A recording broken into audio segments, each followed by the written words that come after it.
मेरा मेरी बीवी के साथ झगड़ा हो जाता है। हमारा झगड़ा इसलिए शुरू हुआ था क्योंकि मैंने जो पैसे कंपनी के एम्प्लॉयज को सैलरी देने के लिए बचा के रखे थे, उसने वो पैसे अपने मेकअप और अपनी शॉपिंग पे खर्च कर दिया। ये सुनने के बाद मुझे काफी गुस्सा आता है। मैं उससे कहता हूँ काफी सारे लोग अपनी सैलरी का इंतजार कर रहे हैं, उन्हें पैसे देने के लिए हमने जो घर पिछले साल खरीदा था उसे बेचना पड़ेगा। ये सुनने के बाद मेरी बीवी गुस्से में कहती है हम वो नहीं बेच सकते। मैं उससे कहता हूँ वो घर मैंने अपने खुद के पैसों से खरीदा था, तो तुम मुझे मत बताओ कि मुझे क्या करना है। पर तभी मेरी बीवी मुझे बताती है मैंने वो घर मेरे छोटे भाई को दे दिया। उसके बाद वो अपना पर्स उठाती है और गुस्से में मुझसे कहती है तुम मेरे सामान को हाथ नहीं लगा सकते। मुझे काफी गुस्सा आता है और उससे वो पर्स मैं छीनने लगता हूँ। मैं अपनी ताकत का इस्तेमाल करके उससे वो पर्स छीन लेता हूँ और उस पर्स को चेक करने लगता हूँ क्योंकि उस घर के डॉक्यूमेंट्स उसके पर्स में थे। पर जैसे ही मैं पर्स चेक करता हूँ मुझे कुछ नहीं मिलता। मेरी बीवी मुझे बताती है मैंने तुमसे कहा तो मैंने वो घर अपने भाई को दे दिया है, हम उस घर में उसकी शादी करेंगे, तुम वैसे भी मुझे पैसे नहीं देने वाले थे। ये सुनने के बाद मेरा दिमाग चलना बंद हो जाता है, मुझसे और बर्दाश्त नहीं होता। मैं उससे कहता हूँ मैं तुम्हें डिवोर्स दे रहा हूँ। ये सुनते ही मेरी बीवी हैरान हो जाती है। वो कहती है आखिर तुम क्या कह रहे हो। मैं सोफे से उठता हूँ और कहता हूँ मुझसे अब और नहीं होगा, मैं तुम्हारे साथ और नहीं रह सकता। मैं सच में तुम्हारे प्यार में अंधा हो चुका था। और ये कहकर मैं अपने घर से निकल जाता हूँ। मैं रास्ते में चलते चलते काफी सोच विचार में था। मैं इतनी गहरी सोच में था कि मुझे पता भी नहीं चलता कि मैं कब रोड के बीच में आ चुका हूँ। मैं रोड पर चल ही रहा होता हूँ तभी एक कार मुझे आकर ठोकर मार देती है। मेरा फोन उस टक्कर की वजह से मेरे हाथ से छूटकर हवा में उड़ने लगता है। मेरी आंखों के सामने अंधेरा छा जाता है। मुझे कुछ चीजें दिखाई देती हैं। एक आवाज मुझे सुनाई देती है। जब सब कुछ खत्म हो जाता है तभी सब कुछ शुरू होता है। और जैसे ही आवाज बंद होती है मुझे एक लाइट दिखाई देती है और अचानक से मेरी आंखें खुलती हैं। मैं तुरंत घबराया हुआ उठता हूँ। मेरे मन में एक ही सवाल था मैं जिंदा कैसे बच गया। मेरा ध्यान अपनी आसपास की चीजों पर जाता है। मैं एग्जाम रूम में बैठा हुआ था। मुझे याद आता है ये एग्जाम तो मैंने कॉलेज लाइफ शुरू होने से पहले दिया था। मेरा ध्यान मेरे टीचर की तरफ जाता है। वो बिल्कुल वैसे ही थे जैसे वो हुआ करते थे। मैं अपने क्वेश्चन पेपर को देखता हूँ जिसमें डेट पड़ी होती है और ये कॉलेज एंट्रेंस एग्जाम होता है। मैं कस कर अपने पैर पर पंच करता हूँ और मुझे दर्द महसूस हो रहा था। ये पहली बार था जब दर्द होने पर भी मुझे खुशी होती है। मैं काफी एक्साइटेड हो जाता हूँ क्योंकि इस मोमेंट पर मुझे पता चल चुका था मैं टाइम में पीछे आ चुका हूँ। अब मैं अपनी गलतियों को दोबारा नहीं दोहराऊंगा। मैं तुरंत घड़ी की तरफ देखता हूँ। एग्जाम खत्म होने में 45 मिनट बचे थे क्योंकि अब मैं समय में पीछे आ चुका हूँ, इसीलिए मुझे टाइम का अच्छे से इस्तेमाल करना होगा। मैं तुरंत अपना पेपर लिखना शुरू कर देता हूँ। ये एग्जाम इंग्लिश का होता है। मुझे इंग्लिश इतने अच्छे से तो नहीं आती। पिछली बार मेरे एग्जाम खराब जाने की वजह से मैं एक बेकार के कॉलेज में चला गया था। मैं वो गलती दोबारा नहीं दोहराऊंगा। मैं क्वेश्चन पेपर को अच्छे से देखने लगता हूँ क्योंकि मेरे पास मेरी पिछली जिंदगी की मेमोरीज है, इसीलिए मैं याद करने की कोशिश करने लगता हूँ कि सही आंसर्स कौन से हैं। मैं अपने दिमाग पर काफी ज्यादा जोर डालता हूँ और धीरे धीरे करके मुझे सारे आंसर सही याद आने लगते हैं। मैं हर एक आंसर को सही लिखना शुरू कर देता हूँ। मैं अपने मन में सोचे जा रहा था मुझे यकीन नहीं हो रहा कि मुझे सारे आंसर याद आ गए। शायद से भगवान ने मुझे एक और मौका दिया है। मैं तुरंत अपना एग्जाम लिखना शुरू कर देता हूँ बिना किसी देरी के। टीचर सारे लोगों पर ध्यान दे रहे होते हैं ताकि कोई चीटिंग ना कर सके। मेरा पेपर कुछ देर में हो जाता है। मैं अपने मन में सोच रहा होता हूँ इस बार मैंने पूरा पेपर सही करा है, अब मुझे उस बेकार के कॉलेज में नहीं जाना पड़ेगा। पूरा पेपर करने के बाद मैं बैठकर आराम करने लगता हूँ। तभी एग्जाम की जो बेल होती है वो बज जाती है, यानी एग्जाम खत्म हो चुका है। मैं तुरंत एग्जाम रूम से बाहर आता हूँ और हॉल में चलते हुए सोच रहा होता हूँ इस बार मुझे फ्यूचर में क्या बनना चाहिए। मैं गया जो कि पिछली जिंदगी में मेरी बीवी थी, मैं इस बार उसे अपनी जिंदगी खराब करने नहीं दूंगा। मेरा नाम है शुयान और मैं टाइम में पीछे आ चुका हूँ। मेरे चेहरे पर एक अजीब सी मुस्कान होती है, मानो जैसे मैं बहुत ही ज्यादा खुश हूँ। जब मैं स्कूल से निकलकर आगे जा रहा होता हूँ तभी पीछे से कोई मुझे आवाज देता है अरे ओए शुयान मेरे लिए तो रुको। मैं तुरंत पलट कर देखता हूँ और मैं देखता हूँ मेरा एक पुराना दोस्त मेरी तरफ भागते हुए आ रहा होता है। वो कह रहा होता है शुयान आखिर तुम इतनी जल्दी कहाँ जा रहे हो, तुमने मेरा इंतजार क्यों नहीं करा। मैं अपने उस दोस्त को देखकर खुश हो जाता हूँ। अरे मेरे भाई वे तुम कहाँ रह गए थे। वे मेरे पास आता और मेरे कंधे पर हाथ रखता और कहता है अरे यार मैं बस तुझसे कुछ ही दिन नहीं मिला था और तू मुझे भूल गया क्या, एग्जाम ने तेरा दिमाग खराब कर दिया। मैं उससे मुस्कुराते हुए कहता हूँ अरे नहीं यार सब ठीक गया, चलो चलते हैं। वे मेरा स्कूल टाइम का बेस्ट फ्रेंड है और जरा इसको अभी देखो तो ये कितना जवान लग रहा है। इस बेचारे को पता भी नहीं कि आगे चलकर इसका पेट बाहर आ जाएगा और इसकी किस्मत इसको कितना परेशान करने वाली है। वे शुयान से पूछता है तो तेरा टेस्ट कैसा गया। मैं उसे बताता हूँ वो काफी ज्यादा अच्छा गया, मुझे पूरा यकीन है कि मैं किसी टॉप कॉलेज में जा सकता हूँ। ये सुनने के बाद मेरा दोस्त वे कहता है क्या मजाक कर रहे हो यार, तुम और टॉप कॉलेज, ठीक है अगर तुम टॉप कॉलेज में चले गए तो मैं जिंदगी भर तुम्हारा गुलाम बन जाऊंगा। ये सुनने के बाद मैं कहता हूँ ठीक है फिर तो तैयार हो जाओ मेरे गुलाम बनने के लिए। ये सुनने के बाद वे हैरान हो जाता है और वो कहता है यार तुम तो काफी कॉन्फिडेंट लग रहे हो। उसके बाद वे मेरे पास भागते हुए आता है और मुझसे कहता है चल आजा दूसरे स्कूल के भी चक्कर लगा लेते हैं। मैं उससे कहता हूँ पर क्यों। वे कहता है क्यों से तेरा क्या मतलब है, मैंगियाओ को देखने और क्या, तुम हर टेस्ट देने के बाद उसे देखने नहीं जाते थे उसके स्कूल में, क्या तुम ये भी भूल चुके हो। मैंगियाओ का नाम सुनकर मुझे थोड़ा सा गुस्सा आ जाता है और मैं कहता हूँ नहीं मुझे उसे देखने नहीं जाना। और ये कहने के बाद मैं जल्दी जल्दी आगे जाने लगता हूँ। वे पीछे से आते हुए कह रहा होता है हे इतनी तेज भी मत भागो। वो मुझे रोक कर कहता है यार मैंगियाओ तो तेरी 3 सालों की क्रश है, तुम हर सुबह उसके लिए ब्रेकफास्ट भी लेकर आते थे, वो भी 3 सालों तक लगातार, तो अचानक से तुम्हें क्या हो गया है। ये सुनने के बाद मैं वे से कहता हूँ नहीं मुझे कुछ नहीं हुआ है, मैं बस अपने घर जाना चाहता हूँ ताकि मैं अपने पेरेंट्स के साथ डिनर कर सकूँ। ये सुनने के बाद वे कहता है शुयान आज तुम काफी अजीब लग रहे हो, तुम्हें आखिर हुआ क्या है। मैं उससे कहता हूँ हाँ, मुझे भी लगता है कि मैं थोड़ा वियर्ड बन चुका हूँ। तभी मुझे किसी और पर्सन की आवाज़ आती है। मैं तुरंत उधर पलट कर देखता हूँ। तब मैं देखता हूँ मेरी आंखों के सामने मेरी मॉम खड़ी होती हैं। वो मुझे अपने पास बुलाती हैं। मैं वैसे कहता हूँ, आज के लिए बहुत हो गया भाई, चल कल रात नेट कैफे में मिलते हैं, मैं अभी जा रहा हूँ। ये कहकर मैं वहां से जाने लगता हूँ। वे पीछे से कह रहा होता है, यार ये बातों को कितनी जल्दी बदलता है। मैं अपने पेरेंट्स के पास भागते हुए चला जाता हूँ। मेरे मॉम एंड डैड दोनों मुझे लेने के लिए आए होते हैं। मैं उनके साथ कार में बैठ जाता हूँ। मेरी मॉम मुझसे टेस्ट के बारे में पूछती हैं। ये सुनने के बाद मेरे डैड जो कि कार को ड्राइव कर रहे होते हैं वो कहते हैं, हमने एग्री करा था कि हम उससे इस बारे में नहीं पूछेंगे, तुम उस पर प्रेशर मत डालो। मेरी मॉम ये सुनने के बाद कहती हैं, मुझे बस मेरे बेटे की चिंता है,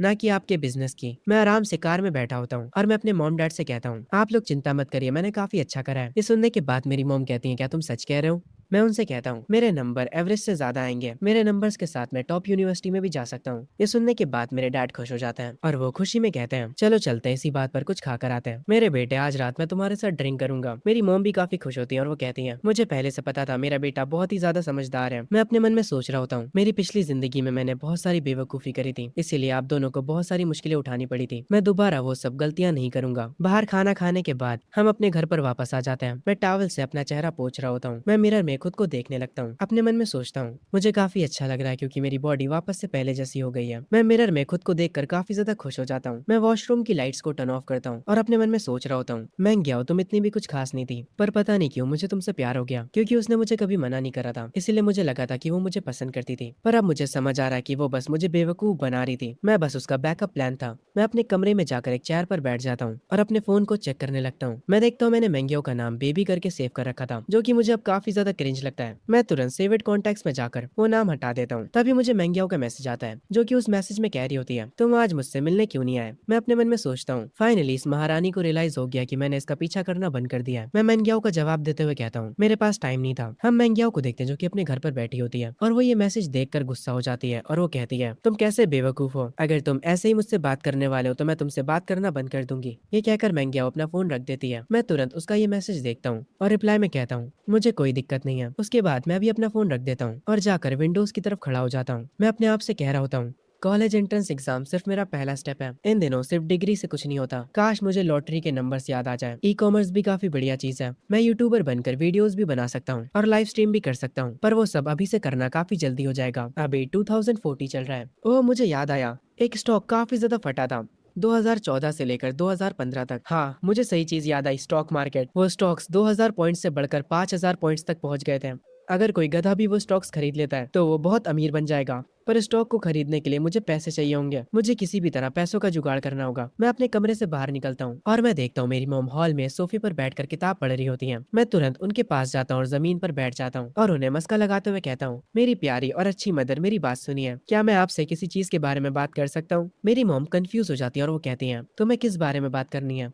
मैं उनसे कहता हूँ, क्योंकि अब एग्जाम खत्म हो चुके हैं, क्या मुझे कुछ पैसे मिल सकते हैं? और ये कहते हुए मैं कुछ आंसू भी बहा देता हूँ। ये सुनने के बाद मेरी मॉम कहती हैं, ठीक है, मैं तुम्हें 500 दूंगी, जाओ और उन पैसों को मेरे पर्स से निकाल लो। ये सुनने के बाद मैं मेरी मॉम से कहता हूँ, मॉम, अगर मैं टॉप यूनिवर्सिटी में चला जाता हूँ तो मेरे ग्रैंडपा और ग्रैंड माँ और सारे लोग मुझे पैसे देंगे और मुझे ग्रेजुएशन पार्टी में भी काफी सारे पैसे मिलेंगे गिफ्ट में। क्या मैं वो सारे पैसे खुद यूज कर सकता हूँ? ये सुनने के बाद मेरी मॉम थोड़ा गुस्सा होती है और वो कहती है, तुम शैतान बच्चे, तुम्हारे एग्जाम अभी अभी खत्म हुए और अभी से तुम्हारी नजर पैसों पर पड़ गई है। ठीक है, चलो मैं तुम्हारी बात मान लेती हूँ, अगर तुम टॉप यूनिवर्सिटी में जा पाए तो वो सारा पैसा तुम्हारा है। मेरी मॉम से ये सारी बातें करने के बाद मैं अपने बेड पर जाकर सो जाता हूँ और डायरेक्ट सुबह ही मेरी आंखें खुलती हैं। मैं तुरंत उठता हूँ और अपने रूम से बाहर आ जाता हूँ। मैं फ्रिज में से कुछ एग्स लेता हूँ और किचन में आकर ब्रेकफास्ट बनाने लग जाता हूँ। मैं अपना ब्रेकफास्ट खुद से ही बना रहा था। ये करते हुए मुझे मेरी मॉम देख लेती हैं। वो मेरे डैड को बुलाते हुए कहती हैं, जरा यहाँ आइए, देखिए तो जरा हमारा बेटा क्या कर रहा है। मेरे डैड आते हैं और वो मुझे किचन में देखकर काफी हैरान होते हैं और वो कहते हैं, ये तो ब्रेकफास्ट बना रहा है। मैं अपने मन में कह रहा होता हूँ, मैं क्या शादी के बाद कभी भी किचन में नहीं आई थी। मैंने बहुत कोशिश करी थी उसे कुकिंग सिखाने की, वो बस मुझसे गुस्से में कहती थी, अगर तुम घर पे हो तो मुझे खाना बनाने की क्या जरूरत है? अगर मैंने तुमसे शादी करी है तो मैं खाना क्यों बनाऊं? मैं अपने मन में कहता हूँ, क्या पागल औरत थी वो।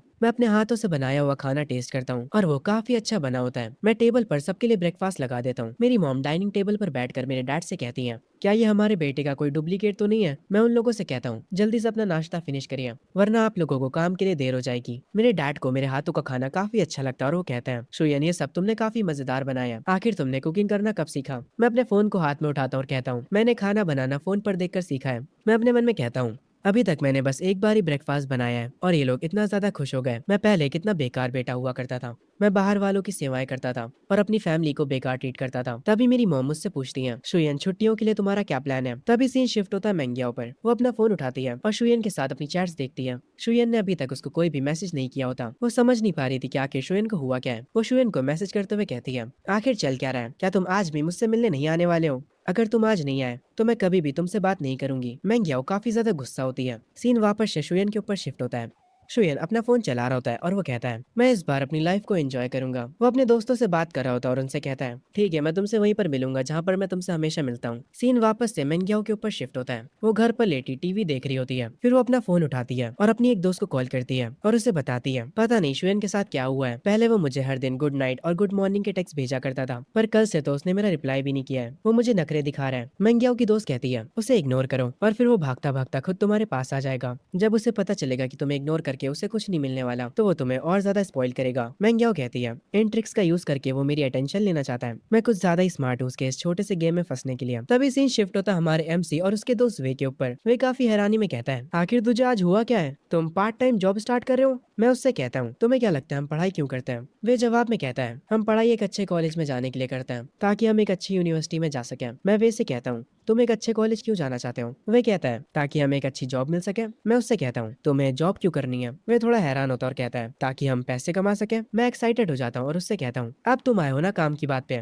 पैसा कमाना ही मैटर करता है। ये सुनने के बाद वे हैरान हो जाता है। मैं आगे चलते हुए उससे कह रहा होता हूँ, अगर तुम अभी कोई पार्ट टाइम जॉब नहीं ढूंढ लेते तो जब कॉलेजेस की छुट्टियां चालू होंगी तब तुम्हें कोई भी जॉब नहीं मिलने वाली। मैं एक शॉप पर रुकता हूँ और उनसे कहता हूँ, प्लीज हमारे लिए 2 लेमन लेकर आइए। वो शॉपकीपर कहती है, आपकी 2 ड्रिंक्स के हुए $16। ये सुनने के बाद मैं वे से कहता हूँ, चल बे वे पैसे निकाल, आज मेरी ड्रिंक के पैसे तुम दोगे। जब मैं अमीर हो जाऊंगा तब मैं तुम्हें $30 की स्टारबक्स की कॉफी पिलाऊंगा। वे बेचारे को घंटा को समझ नहीं आता। वो ड्रिंक्स के पैसे दे देता है। ये लोग आगे चलकर एक जगह पर बैठकर अपनी ड्रिंक्स पीने लगते हैं। अरे शुयन, मैं तुझे कुछ बताना चाह रहा था। मेरे पेरेंट्स ने मुझसे कहा है कि अगर मैं टॉप कॉलेज में चला जाता हूँ तो वो मुझे अच्छे खासे पैसे देंगे। ये सुनने के बाद मैं कहता हूँ, पर तुम अच्छे कॉलेज में नहीं जाने वाले, उम्मीद छोड़ दो। वे कहता है, तुम्हें कैसे पता मैं टॉप कॉलेज में नहीं जाने वाला। मैं उससे कहता हूँ, असल में मुझे कल रात सपना आया था कि बहुत मुश्किल से ही तुम सेकंड ईयर पर पहुंचे हो और मैंने अपने सपने में तुम्हारी बीवी को भी देखा और ये भी देखा कि वो तुम पर चीट कर देती है। ये सुनने के बाद वे गुस्सा हो जाता है और वो कहता है, अबे तेरी तो तू क्या बात कर रहा है, तू अब अपने दोस्त को श्राप देगा। ये सुनने के बाद मैं हंसता हूँ और कहता हूँ, अरे ठीक है यार, कोई ना होता है, चलो उस जगह पर भी चलते हैं। मैं अपने हाथ को पॉइंट आउट करता हूँ एक मीट म्यूजिक पब की तरफ। वे कहता है, नहीं यार मैं नहीं जाऊंगा, मैं बहुत ज्यादा थका हुआ हूँ। मैं मुस्कुराते हुए उससे कहता हूँ, ठीक है अगर तुम्हें नहीं जाना तो तुम मत जाओ, मैं तो जा रहा हूँ। उसके बाद मैं उस शॉप में आ जाता हूँ।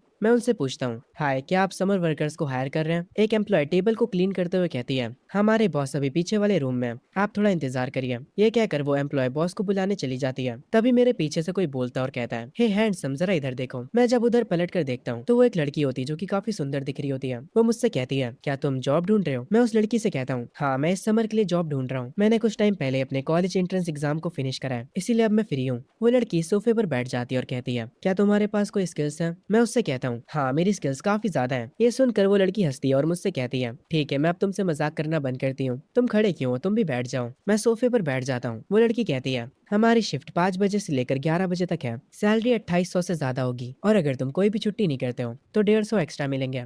ये ऑफर कैसा है। ये सुनने के बाद मैं अपने मन में सोचने लग जाता हूँ, इस हिसाब से मुझे हर दिन 6 घंटे काम करना पड़ेगा। ये जॉब बाकी की जॉब से इजी है और सैलरी भी काफी ज्यादा है। मैं बिना देर करे उस लड़की से कहता हूँ, मुझे कोई दिक्कत नहीं है, तो मैं काम कब से शुरू कर सकता हूँ। वो लड़की मुझसे कहती है, तुम आज से ही काम स्टार्ट कर सकते हो। मैं ये सुनकर थोड़ा हैरान होता हूँ और उस लड़की से कहता हूँ, क्या मैं कल से नहीं शुरू कर सकता। असल में मुझे पहले अपनी फैमिली से बात करनी होगी। वो लड़की कहती है, ठीक है कोई बात नहीं। मैं उस लड़की को अपना नाम बताता हूँ और उससे कहता हूँ, आपका नाम क्या है बॉस लेडी। वो कहती है, मेरा नाम पे यूवी है। मैं उस शॉप से निकलते हुए कहता हूँ, तो मैं आपसे कल मिलता हूँ मिस यूवी। जब हमारा एमसी यहाँ से जा रहा था तब वो लड़की यानी यूवी अपने मन में कह रही होती है, एक्चुअली हमारे पास लोगों की कमी नहीं है, पर इस जैसे लड़के का यहाँ होना काफी मजेदार होगा। मैं तुरंत अपने दोस्त वे के पास जाता हूँ और उससे कहता हूँ, मुझे नौकरी मिल गई, चलो अब यहाँ से चलते हैं। वे ये सुनने के बाद काफी हैरान होता है और वो कहता है, तूने क्या कहा, क्या जॉब पाना इतना ईजी होता है। मैं उससे कहता हूँ, और क्या, तुमने मौका गवा दिया। जो वहाँ की ओनर है वो काफी ज्यादा हॉट है, वो काफी ज्यादा सुंदर है और उसकी आवाज काफी प्यारी है। उसके बाल बहुत लंबे हैं और वो खुद भी काफी लंबी है। ये सुनने के बाद वी कहता है, अरे यार मुझे भी उससे मिलवाओ। ये सुनने के बाद मैं कहता हूँ, हाँ हाँ सपने मत देखो,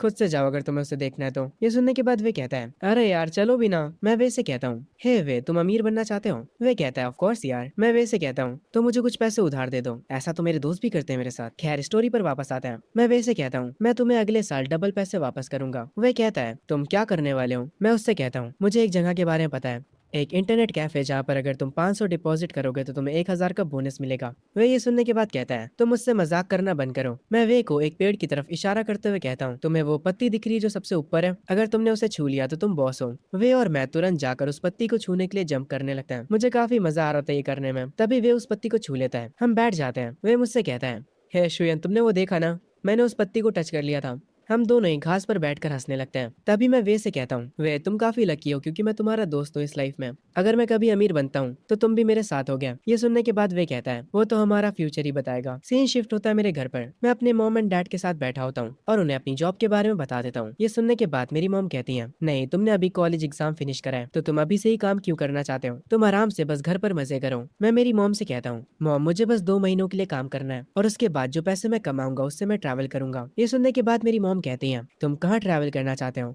और उसके लिए तुम्हें कितने पैसे चाहिए? वो पैसे मैं तुम्हें दूंगी। मैं अपना सर पकड़ लेता हूँ। मॉम को मनाना कितना मुश्किल है। मैं अपने डैड को आवाज देता हूँ ताकि वो इस मैटर के बीच आ सके। मेरे डैड मेरी बात इशारों से ही समझ जाते हैं। वो मॉम से कहते हैं, शुयान अब बड़ा हो चुका है, काम करने से उसे एक्सपीरियंस मिलेगा, इसीलिए ज्यादा चिंता करना बंद करो। ये सुनने के बाद मॉम कहती है, तो अब तुम दोनों आपस में मिल गए हो? वो गुस्सा हो जाती है। मैं मॉम से कहता हूँ, मॉम रिलैक्स हो जाइए, अगर डैड और आपकी फाइट होती है तो मैं आपकी साइड लूंगा। ये सुनने के बाद डैड कहते हैं, अरे तुम कितने पलटू आदमी हो यार, मैं यहाँ पर तुम्हारे लिए बात कर रहा हूँ और तुम मेरे ही खिलाफ चले गए। इस फैमिली मोमेंट में सब हंसने लगते हैं। तभी शुयन को उसके दोस्त का मैसेज आता है। उस मैसेज में लिखा होता है, क्या तुमने ग्रुप चैट चेक करी? 2 दिनों बाद क्लास के सारे लोग मिल रहे हैं, हम वहाँ पर कैरियोके जाएंगे और साथ में डिनर भी करेंगे। शुयन अपने दोस्त से कहता है, मैं अभी बिजी हूँ, तुम पार्टी के लिए भी बिजी हो? मैंग्याओ भी वहाँ पर आएगी? मैं रिप्लाई में अपने दोस्त को कहता हूँ, वो आए या ना आए मुझे उससे क्या। मेरा दोस्त मुझे कहता है, बस भी कर यार, नॉन चैलेंट बनने की एक्टिंग मत कर। अगर ऐसा ही है तो दोबारा तो कभी महंगियाओं से बात मत करना। मैं अपने फोन को साइड में रख देता हूँ और अपने कंप्यूटर को देखने लग जाता हूँ। तभी सीन शिफ्ट होता है अगले दिन उसी शॉप में। शुयन यहाँ पर आ चुका होता है। वो कहता है, बॉस मैं आ गया। मेरी बॉस कहती है, ओह तुम तो सच में आ गए। इस जमाने के बच्चे कोई काम को ज्यादा दिनों तक नहीं करते हैं। मैं ये सुनने के बाद उनसे कहता हूँ, मैं हमेशा अपने प्रोमिसेस निभाता हूँ। ये सुनने के बाद मेरी बॉस स्माइल करती है और मुझसे कहती है, तुम्हारा काम सिंपल है, बस कुछ ड्रिंक्स को सर्व करना और बाकी साफ सफाई करना। जाओ और पहले जाकर यूनिफॉर्म पहन लो। बॉस के ये कहने के बाद मैं चेंजिंग रूम में आ जाता हूँ और काम पर की यूनिफॉर्म पहन लेता हूँ। मैं बाहर निकलता हूँ और सारी चीजों को सेट करना शुरू कर देता हूँ। मैं देखता हूँ यहाँ पर बहुत सारे कस्टमर्स आए होते हैं। 2 लड़कियां ड्रिंक्स कर रही होती हैं और एक कपल भी आया होता है। तभी मेरी बॉस मुझसे पूछती है, शुयान तुम्हारी कोई गर्लफ्रेंड है? मैं उनसे कहता हूँ, नहीं मेरी कोई गर्लफ्रेंड नहीं है। उस कपल को देखते हुए मैं अपने मन में सोचता हूँ, पहले मेरा प्यार सिर्फ और सिर्फ मैंग्याओ के लिए हुआ करता था, मैं किसी और पर ध्यान भी नहीं देता था। मेरी बॉस मुझसे कहती है, पर तुम तो बहुत हैंडसम हो, क्या स्कूल में लड़कियां तुम्हारे पीछे नहीं पड़ी थी? मुझे पक्का पता है तुम्हारे पीछे बहुत सी लड़कियां पागल होंगी, इसीलिए मुझसे झूठ मत बोलो। मैं ये सुनने के बाद बॉस से कहता हूँ, अरे कसम से मेरी कोई गर्लफ्रेंड नहीं है। अगर मैं सच बोलूँ तो मुझे नहीं लगता किसी को डेट करना कोई अच्छी चीज होती है। ये सुनने के बाद मेरी बॉस कहती है, तुम्हें डेटिंग करना पसंद नहीं है तो फिर तुम्हें क्या करना पसंद है? मैं मेरी बॉस से कहता हूँ, मुझे पैसे पसंद है, और मैं हंसने लगता हूँ। ये सुनने के बाद मेरी बॉस कहती है, तुम सच में कितने बड़े पागल हो पैसों के पीछे, जबकि अभी तुम बस एक हाई स्कूलर हो। तभी यहाँ पर एक पर्सन आता है जिसके पास गिटार होता है। वो तुरंत माइक की ओर जाता है और परफॉर्म करना शुरू कर देता है। एक एम्प्लॉय बॉस से कहती है,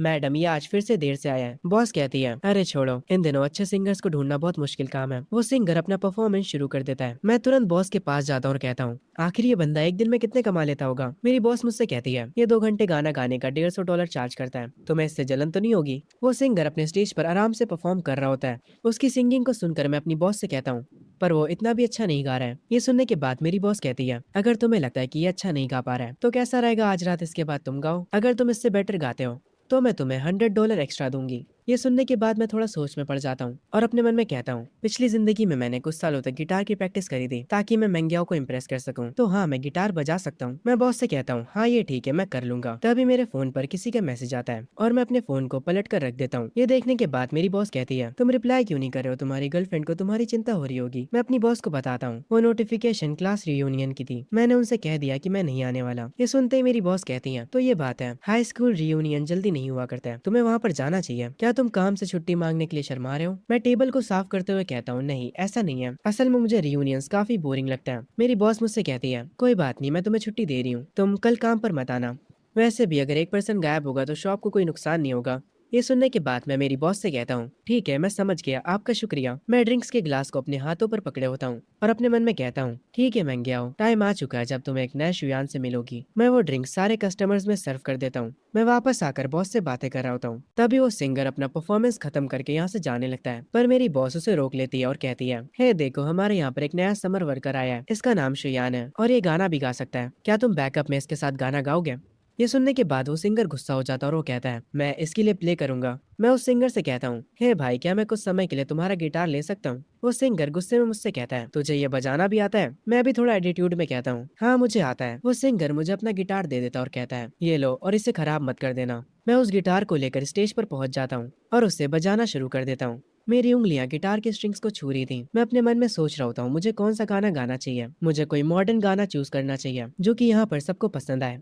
ठीक है अब मैं गाना शुरू करता हूँ। मैं गाना गाना शुरू करता हूँ। मेरी बॉस मुझे देखने लग जाती हैं और सिर्फ मेरी बॉस ही नहीं बल्कि वहाँ के हर एक कस्टमर का ध्यान मुझ पर आ जाता है। मैं अपनी पुरानी मेमोरीज को याद करते हुए गाना गा रहा होता हूँ, इसीलिए मेरी आवाज में इमोशंस होते हैं जो कि उस सिंगर तक को हैरान कर देते हैं। उस शॉप की वेट्रेस भी मुझे देखने लग जाती है। मेरा पूरा फोकस गाने पर होता है। कुछ देर में गाना खत्म हो जाता है और जैसे ही गाना खत्म होता है सारे लोग मेरे लिए तालियां बजाना शुरू कर देते हैं। शॉप का हर एक कस्टमर मेरी तारीफ कर रहा होता है। मेरी बॉस भी मेरे लिए क्लैपिंग करने लगती है। मैं स्टेज से उतरकर बॉस के पास आ जाता हूँ। मैं काफी शर्मा रहा होता हूँ। मैं मेरी बॉस से कहता हूँ, आखिर सब लोग मुझे ही क्यों देख रहे हैं? मेरे साथ काम करने वाली दूसरी वेट्रेस मुझसे कहती है, शुयान तुम काफी अच्छा गाना गाते हो। मेरी बॉस कहती है, ये गाना सिर्फ अच्छा ही नहीं था बल्कि शुयन इस गाने को पूरे इमोशंस के साथ गा रहा था। वो सिंगर मुझसे आकर तुरंत अपना गिटार छीन लेता है और शॉप से तुरंत चला जाता है। मैं बॉस से पूछता हूँ, क्या वो सिंगर ठीक है? मेरी बॉस कहती है, उसके बारे में चिंता मत करो, मेरे पास आओ, अपना फोन बाहर निकालो और मुझे अपने वीचैट की आईडी दो, चलो हम एक दूसरे को ऐड करते हैं। मैंने तुम्हें $100 का बोनस देने के लिए कहा था। मैं अपनी आंखें नीचे करके बॉस से कहता हूँ, उसकी कोई जरूरत नहीं है बॉस, आपको मुझसे फॉर्मल तरीके से बात करने की जरूरत नहीं है। मैं तुरंत अपना फोन निकाल लेता हूँ। मेरी बॉस कहती है,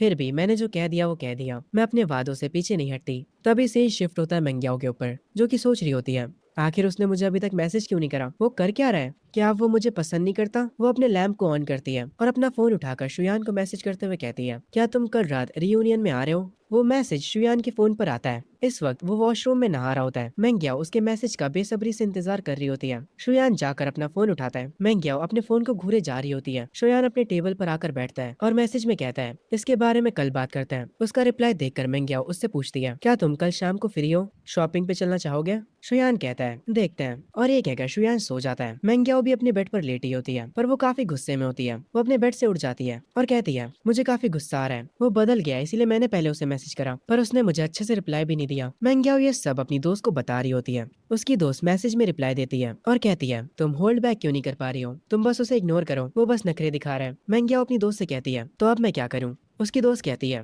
अब तुम्हारी बारी है नखरे दिखाने की। उसकी दोस्त मैसेज में मेंग्याओ से कहती है, कल के क्लास रियूनियन में तुम वहाँ पर डुआन के साथ जाना। जब शुयन तुम्हें उसके साथ देखेगा तो उसे जेलसी होगी। मेंग्याओ ये सुनकर कहती है, हाँ तुमने सही कहा। सही शिफ्ट होता है और हम वे को देखते हैं जो कि अपने बालों में स्प्रे मार रहा होता है और अपने बालों को सेट कर रहा होता है। वो अपने कोट को सही करता है और वापस से अपने बालों को सही करता है। वो मिरर के सामने खड़े होकर खुद को देखता है और अपने रूम से बाहर आता है। हम देखते हैं सोफे पर शुयान बैठा होता है। जैसे ही वे रूम से निकलता है वे शुयान से पूछता है, तो चल बता मैं कैसा लग रहा हूँ, क्या आज मैं अच्छा दिख रहा हूँ? शुयान कहता है, मैं यकीन के साथ तो नहीं कह सकता कि तू अच्छा दिख रहा है, पर अच्छा दिखने से ज्यादा तुम्हारे में एनर्जी ज्यादा लग रही है। तुम एकदम आज एक एनर्जेटिक पर्सन दिख रहे हो। ये सुनने के बाद वे कहता है, तुमने बिल्कुल सही कहा।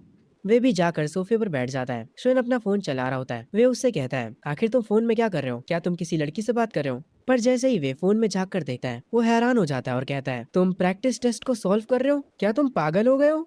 हमारे कॉलेज एंट्रेंस एग्जाम खत्म हो चुके हैं। ये सुनने के बाद मैं कहता हूँ, अरे यार तुम खुद से कुछ भी मत सोचा करो, ये फॉर्म ड्राइविंग टेस्ट के लिए है। जब हम कॉलेज चले जाएंगे तो इन सब के लिए हमारे पास टाइम नहीं होगा। ये सुनने के बाद वे थोड़ा घबरा जाता है और वो कहता है, हे शुयान, क्या मेंग्याओ ने तुम्हें छोड़ दिया है और उसी वजह से तुम पागल हो गए हो? मैं अभी भी फोन में फॉर्म भर रहा होता हूँ और वे से कहता हूँ, मैंने तुमसे कहा तो था मुझे मैंगियाओ से कोई मतलब नहीं है। ये सुनते ही मेरा दोस्त वे कहता है सच में मुझे यकीन नहीं होता। सीन शिफ्ट होता हाई स्कूल के बाहर। सारे स्टूडेंट्स रियूनियन के लिए यहाँ पर आ चुके होते हैं। शुयान अभी भी अपने फोन में लगा होता है। वे मॉनिटर से कहता है मॉनिटर ऑलरेडी 5 बज चुके हैं, चलो अभी अब कुछ खाने चलते हैं। मॉनिटर किसी को फोन लगा रहा होता है। वो वे से कहता है अभी भी मियोंग और शियान और डुआन मिसिंग है, तुम लोगों को पता है वो कहाँ पर है? ये सुनने के बाद शुयान कहता है मुझे कैसे पता होगा। तभी बाकी के कुछ मिसिंग स्टूडेंट्स यहाँ पर आ जाते हैं, पर यहाँ पर अभी भी मेंग्याओ और डुआन नहीं आए होते हैं। ये देखने के बाद वे हैरान होता है। शुयान अभी भी अपने फोन में कुछ कर रहा होता है और वो इतना ध्यान नहीं देता। तभी मॉनिटर को डुआन की कॉल आती है। वो कॉल पर मॉनिटर से कहता है वो और मेंग्याओ साथ में है, उन्हें आने में थोड़ा टाइम लग सकता है। ये सुनने के बाद मॉनिटर कहता है ठीक है तो हम लोग पहले पहुंच जाते हैं एंड कुछ खाने के बाद हम कैरियोके जाएंगे। सीन शिफ्ट होता है। ये लोग किसी बढ़िया से रेस्टोरेंट में होते हैं। वे अपनी ड्रिंक को उठाकर कहता है चलो सारे के सारे चीयर्स करते हैं। सब लोग यहाँ पर डिनर एंजॉय कर रहे होते हैं। यहाँ पर बहुत सारे स्टूडेंट्स होते हैं। उसके बाद ये लोग कैरियोके में जाते हैं। सब लोग बारी बारी से गाना गा रहे होते हैं और एकदम हंसी मजाक का माहौल बना होता है।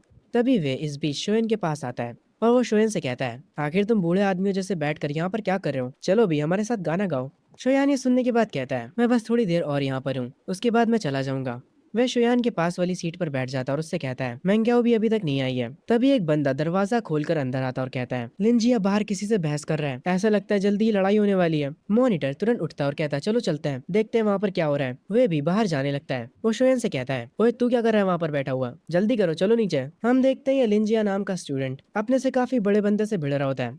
वो मस्कुलर बंदा कहता है क्या बे छोटे तुझे जीने से प्यार नहीं है? यहाँ पर मॉनिटर आता है और वो कहता है अरे मेरे बड़े भाई उसने बहुत ज्यादा पी ली है, मैं उसकी तरफ से माफी मांगता हूँ। वो मस्कुलर बंदा कहता है अब तू कौन है चिरकुट, चला जा यहाँ से वरना पिट पिट जाएगा। हम देखते हैं असल में ये फाइट वॉशरूम में हो रही होती है। सारे लोग वॉशरूम के बाहर भीड़ लगा देते हैं। शोयान उस भीड़ में से होकर अंदर जाता है। शोयान यहाँ का नजारा देखकर अपने मन में कहता है लिंजिया कुछ ज्यादा ही बन रहा था, हल्का सा उसने ड्रिंक क्या कर लिया, उसे लगने लगा वो किसी से भी भिड़ सकता है। और ये मस्कुलर बंदा ये भी शराब के नशे में पागल हो चुका है। शोयान उनके बीच में जाता और कहता है अरे यार हमारे क्लासमेट से जरा सी गलती हो गई, असल में हमने कुछ टाइम पहले कॉलेज एंट्रेंस एग्जाम को फिनिश करा है, तो यार माफ कर दो हमें। वो मस्कुलर बंदा चिल्लाते हुए कहता है अब तू कौन है बे, मेरे रास्ते से हट जा। ये सुनने के बाद शोयान को भी गुस्सा आ जाता है और वो कहता है यार तुम अच्छे से बात नहीं कर सकते हो क्या, तुम क्या ये बात भूल रहे हो कि हम अभी तक स्टूडेंट्स हैं? अगर तुम सच में सीन को बढ़ाना चाहते हो तो मैं तुम्हें नहीं रोकूंगा। तुम्हें क्या लगता है जब पुलिस आएगी तो वो किसकी साइड लेगी, तुम्हारी या फिर हम स्टूडेंट्स की? जरा सोचो इसके बारे में। ये सुनने के बाद उस मस्कुलर बंदे को गुस्सा तो आता है, पर वो इतना जान चुका था कि शोयन सही कह रहा है। शोयन दोबारा से कहता है चलो भी भाई अब इस मामले को खत्म करते हैं। वो मस्कुलर बंदा कहता है ठीक है जाओ, तुम लोगों को माफ करा,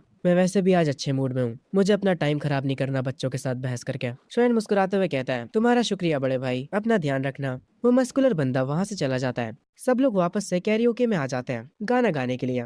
दो लड़के व्हाइट शर्ट में बैठे होते हैं और वो लोग शोयन के बारे में बुरा भला कह रहे होते हैं। वो लोग कह रहे होते हैं शोयन एकदम डरपोक बंदा है। वे की नजर उन दोनों पर पड़ जाती है। दूसरा व्हाइट शर्ट वाला बंदा कहता है हाँ तुम बिल्कुल सही कह रहे हो, शोयन बिल्कुल फट्टू है। इनकी बातें सुनने के बाद वे को गुस्सा आ जाता है और वो कहता है जरा देखो तो कौन बातें कर रहा है, जब लफड़ा हुआ था तब तुम लोग तो भाग गए थे और अब तुम लोग यहाँ पर आकर अपना मुंह चला रहे हो, जबरदस्ती के टफ गए होने की एक्टिंग कर रहे हो। ये सुनने के बाद वो दोनों लड़के शर्मिंदा हो जाते हैं, पर शोएन इन सारी चीजों पर ध्यान नहीं देता। वे शोएन से कहता है यार वो लोग तुम्हारे बारे में बकवास कर रहे थे, पता नहीं वो लोग तुम्हें फट्टू क्यों कह रहे थे।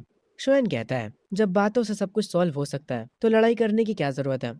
उन्हें आगे चलकर समझ आ जाएगा कि लड़ाई करने से सब कुछ ठीक नहीं हो जाता, अभी ये सब बच्चे हैं। ये सुनने के बाद वे कहता है यार आजकल तुम कुछ ज्यादा ही बड़ों वाली बातें नहीं कर रहे हो। शोएन कहता है अरे यार मैं बड़ा ही तो हूँ, मैं तुम्हारा पापा हूँ, भूल तो नहीं गए तुम। ये सुनने के बाद वे कहता है अबे तू साले चुप रहा कर। शोएन अपनी ड्रिंक को एंजॉय कर रहा होता है और वे भी। ये लोग बार बार ड्रिंक करे जा रहे होते हैं। शोएन थोड़ी देर में कहता है यार अब मैं इससे ज्यादा नहीं पी सकता, और ये कहकर वो सो जाता है। तभी वे उसे उठाते हुए कहता है ओए शोएन जल्दी उठ, मैनग्याओ आ चुकी है। ये सुनने के बाद शोएन धीरे से अपनी आंखें खोलता है। उसके सामने मैनग्याओ खड़ी होती है और वो कहती है क्या तुम्हें लगा मैं और डुआन डेट कर रहे हैं इसीलिए तुमने इतनी ज्यादा पी ली? पर शोयन इसकी बातों पर ध्यान नहीं देता और वो कहता है मुझे नींद आ रही है, मुझे सोने दो। ये सुनने के बाद सब हैरान हो जाते हैं। वे कहता है शोयन उठ जा, तेरे सामने मेंग्याओ खड़ी है। शोयन जब दोबारा से अपनी आंखें खोलता है तो उसे छोटी वाली मेंग्याओ की जगह बड़ी वाली मेंग्याओ दिख रही होती है जो कि उसकी बीवी थी। शोयन अपने सर पर हाथ रखता और कहता है मैंने कुछ ज्यादा ही पी लिया इसीलिए अब मैं घर जा रहा हूँ। ये कहने के बाद वो मेंग्याओ के सामने से निकल जाता है। मेंग्याओ और उसकी दोस्त काफी हैरान हो जाती है। मेंग्याओ की दोस्त उससे कहती है कोई बात नहीं मेंग्याओ, वो बस जेलस है और तुम्हें चिढ़ाने के लिए नाटक कर रहा है। पर मेंग्याओ की आंखों से आंसू आ जाते हैं। वो कहती है शायद से तुम सही कह रही हो। हम शोयन को देखते हैं जो कि एक नदी के पास खड़ा होता है। एक लड़की उसके पास में गिटार बजा रही होती है। शोयन अपनी सोच में डूबा होता है, पर तभी उसे उल्टी जैसा फील होने लगता है। वो पास में बैठी लड़की से कहता है, हे तुम्हारे पास टिश्यू होगा क्या? वो लड़की उसे टिश्यू दे देती है। शोएन अपना मुंह साफ करता है और उस लड़की को शुक्रिया बोलता है। वो लड़की वापस से अपना गिटार बजाने लगती है। शोएन नदी को देखने लगता है और वो लड़की जो गिटार बजा रही होती है वो उसे सुन रहा होता है। आखिर में वो भी सीढ़ियों पर बैठ जाता है। वो उस लड़की को कहता है, तुम स्ट्रिंग्स पर कुछ ज्यादा ही प्रेशर डाल रही हो और तुम्हारी टाइमिंग भी सही नहीं है, पर वो ट्यून काफी अच्छी है। वो लड़की शोएन को देखती है। शोएन थोड़ा हैरान हो जाता है। तभी वो लड़की अपना गिटार शोएन को देने लगती है। शोएन कहता है, आखिर तुम क्या कर रही हो? लग रहा है तुम्हें मेरी बातों का बुरा लग गया। क्या तुम देखना चाहते हो कि मैं क्या कर सकता हूँ? शोएन उठता है और उससे वो गिटार ले लेता है और सीढ़ियों पर बैठकर उसे बजाना शुरू करता है। जैसे जैसे उसकी उंगलियां गिटार पर चल रही होती हैं, वो लड़की शोएन को हैरानी से देखती है। उसके चेहरे पर एक मुस्कुराहट आ जाती है, जैसे मानो उसे शोएन का गाना पसंद आ रहा हो। शोएन भी फुल इमोशंस के साथ गिटार को बजा रहा होता है। वो लड़की उसकी गिटार की स्किल्स को देखकर काफी हैरान हो जाती है। शोएन खड़ा होता है और कहता है, मैंने अभी तक खुद को इंट्रोड्यूस नहीं करा। मेरा नाम शोएन है। वो उस लड़की को उसका गिटार वापस देता है, पर वो लड़की शोएन से कुछ भी नहीं बोलती। तभी दूर से एक कार की आवाज आती है। वो मुझे अपना हाथ दिखाती है, जैसे मुझे बाय बोल रही हो। उसके बाद वो पलट कर चली जाती है। मैं भी उसे बाय बोलता हूँ और अपने मन में सोचता हूँ, ये लड़की कितनी प्यारी थी, पर उसने मुझसे कुछ बोला नहीं। शोएन को बुरा लगता है कि उस लड़की ने उसका जवाब नहीं दिया, पर वो देख नहीं पाता कि वो लड़की यहाँ से जाते वक्त स्माइल कर रही होती है। शोएन वापस से सोच में पड़ जाता है। तभी सीन शिफ्ट होता है अगली सुबह। वो अपने बेड पर सो रहा होता है। तभी उसके फोन पर मेनग्याओ का मैसेज आता है। उस मैसेज की आवाज से उसकी आंखें खुलती हैं। वो अपने बेड से उठता है और अपना फोन उठाकर उन मैसेजेस को देखता है। उन मैसेजेस में मेनग्याओ कह रही होती है, शोएन तुम्हें कोई गलतफहमी हुई है। मैं कल पूरा दिन अपनी दोस्त के साथ थी और मैं रास्ते में डुआन से टकरा गई थी। मैंने सुना एक नया आर्केड खुला है। क्या तुम आज शाम मेरे साथ जाना चाहोगे वहाँ? शोएन दूध पीते पीते उसके ये सारे मैसेजेस देख रहा होता है। शोएन उसके रिप्लाई में कहता है, तुम्हें ये सब मुझे एक्सप्लेन करने की जरूरत नहीं है और मैं आज शाम बिजी हूँ और मैं काफी समय तक बिजी ही रहने वाला हूँ। मैन ग्याओ अपने घर पर होती है। मैन ग्याओ अपने मन में सोचती है, क्या अब मैं इससे पसंद नहीं हूँ? इसके बाद शोएन का कोई भी जवाब नहीं आता। मैन ग्याओ की आंखों में आंसू आ जाते हैं। से शिफ्ट होता है शोएन की शॉप पर। वहाँ पर वो देखता है बॉस खुद से कुछ बॉक्सेस को उठा रही होती है। वो तुरंत भागते हुए उनके पास जाता है और उनसे कहता है, रुकिए मैं आपकी मदद करता हूँ। उसके बाद शोएन इस काम में उनकी मदद कराता है। वो एक एक करके सारे बॉक्सेस को उनकी जगह पर रख देता है। बॉस एक वेटरेस से कहती हैं, देखा शोएन हमारे कितने काम आ रहा है। वो शोएन के पास जाती हैं और कहती हैं, इसको ही टीम वर्क कहते हैं, इससे चीजें आसान हो जाती हैं। वो दोनों स्माइल करते हैं। पीछे से वेटरेस कह रही होती हैं, समर के बाद शोएन जॉब छोड़कर चला जाएगा, ये कितना बुरा होगा। शोएन की बॉस उससे कहती हैं, तुम किस कॉलेज में जाने का प्लान कर रहे हो? शोएन कहता है, मैं शंघाई में जाने की कोशिश कर रहा हूँ। ये सुनकर उसकी बॉस खुश होती है और उससे कहती हैं, उसके लिए तुम्हें टॉप स्कोर चाहिए। समझ में आया? अगर मेरी उम्र 10 साल कम होती तो मैं सच में तुम्हारे पीछे पागल होती। ये सुनने के बाद शोएन स्माइल करता और कहता है, एक्चुअली मुझे बड़ी औरतें भी पसंद है, तो कोई दिक्कत की बात नहीं है। बॉस कहती हैं, बस भी करो शोएन, तुम भी ना। तभी हम उस लड़की को देखते हैं जिसने शोएन को अपना गिटार दिया था बजाने के लिए। वो शायद से अपने घर पर होती है। उसके कानों में हेडफोन्स लगे होते हैं और वो म्यूजिक सुन रही होती है। तभी उस लड़की की माँ कहती है, चिंग चिंग क्या तुमने डिसाइड कर लिया कि तुम कौन से म्यूजिक स्कूल जाना चाहती हो? उसकी मॉम उसके पास आकर बैठती हैं और कहती हैं, बेजिंग या फिर शंघाई? वो लड़की कहती है, मैंने अभी डिसाइड नहीं करा है। उसकी मॉम कहती हैं, अगर तुम बेजिंग जाती हो तो मैं तुमसे मिलने के लिए आती रहूंगी। वो लड़की कहती है, मॉम कुछ दिनों में मेरा बर्थडे आने वाला है। उसकी मॉम कहती है, तुम्हें जो भी गिफ्ट चाहिए मैं तुम्हें वो सब खरीद दूंगी। पर पता नहीं क्यों ये लड़की गुस्से में होती है और वो कहती है, मॉम मुझे कुछ भी नहीं चाहिए, मैं बस चाहती हूँ कि आप मेरे साथ रहें। उसकी मॉम थोड़ा निराश होती है और कहती है, चिंचिंग मॉम को बिजनेस ट्रिप के लिए जाना है और वो भी कल सुबह। वो लड़की कहती है, रहने दीजिए मुझे अब आदत हो गई है।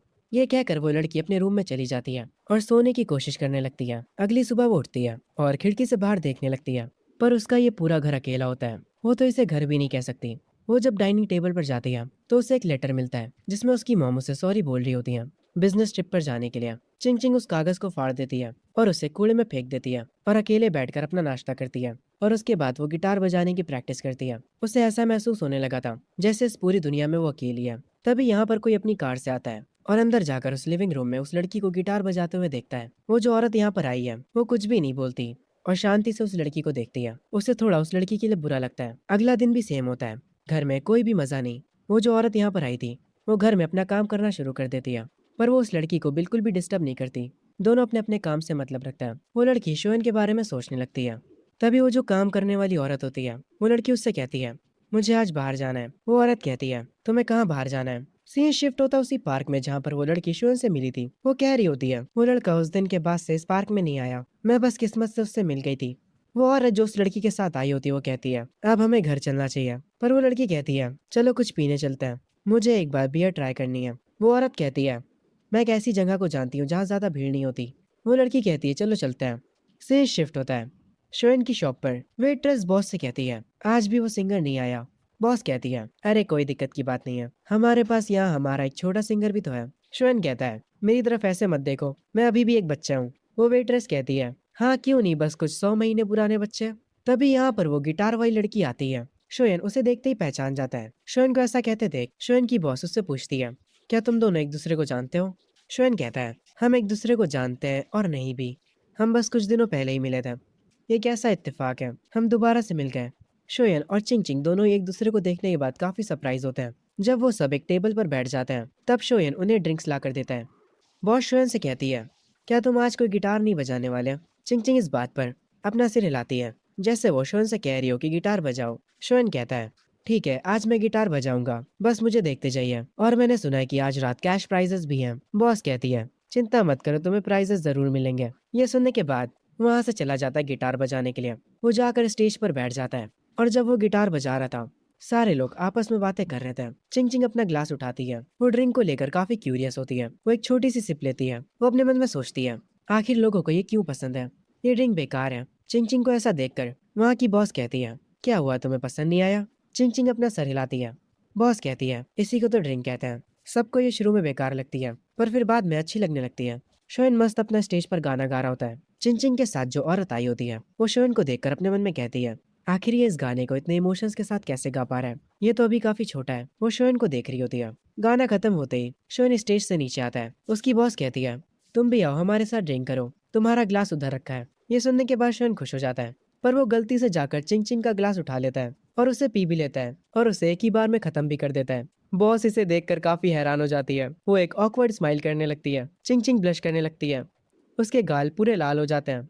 वो तुरंत उठकर वॉशरूम की तरफ जाने लगती है। वो जो औरत चिंग चिंग के साथ आई थी उसका नाम वोंग है। वोंग शोएन को बताने ही जा रही होती है कि उसने अभी क्या करा है, पर वो सिचुएशन को देखकर रुक जाती है। बॉस शोएन से कहती है, तुम्हें क्या लगता है वो लड़की कैसी है? वो काफी सुंदर है ना? शोएन कहता है, हाँ वो काफी सुंदर है, मुझे बुरा लग रहा है कि वो बात नहीं कर सकती। ये सुनते ही वोंग कहती है, तुम क्या बात कर रहे हो, वो बस ज्यादा बोलती नहीं है, पर वो बोल सकती है। तभी चिंग चिंग वॉशरूम से आती है और वोंग से कहती है, चलो चलते हैं। उसकी आवाज सुनने के बाद शोएन कहता है, इसकी तो आवाज भी प्यारी है। बॉस शोएन से कहती है, जाओ इन्हें बाहर तक छोड़ कर आओ। शोएन कहता है, मैं समझ गया। शोएन उन्हें उनकी कार तक छोड़ने जाता है। वो चिंग चिंग के लिए कार का गेट भी खोलता है।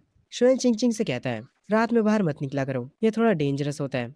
चिंग चिंग कहती है, मुझे तो तुम डेंजरस लगते हो, क्या तुम अपनी बात कर रहे हो? अभी अंदर शॉप में तुम मुझे घूरे जा रहे थे, यहाँ तक कि तुमने मेरे ग्लास से ड्रिंक किया। शोएन थोड़ा निराश होता और कहता है, ठीक है मैं मान लेता हूँ कि मैं तुम्हें देख रहा था, पर मुझे नहीं पता था कि वो तुम्हारा ग्लास है।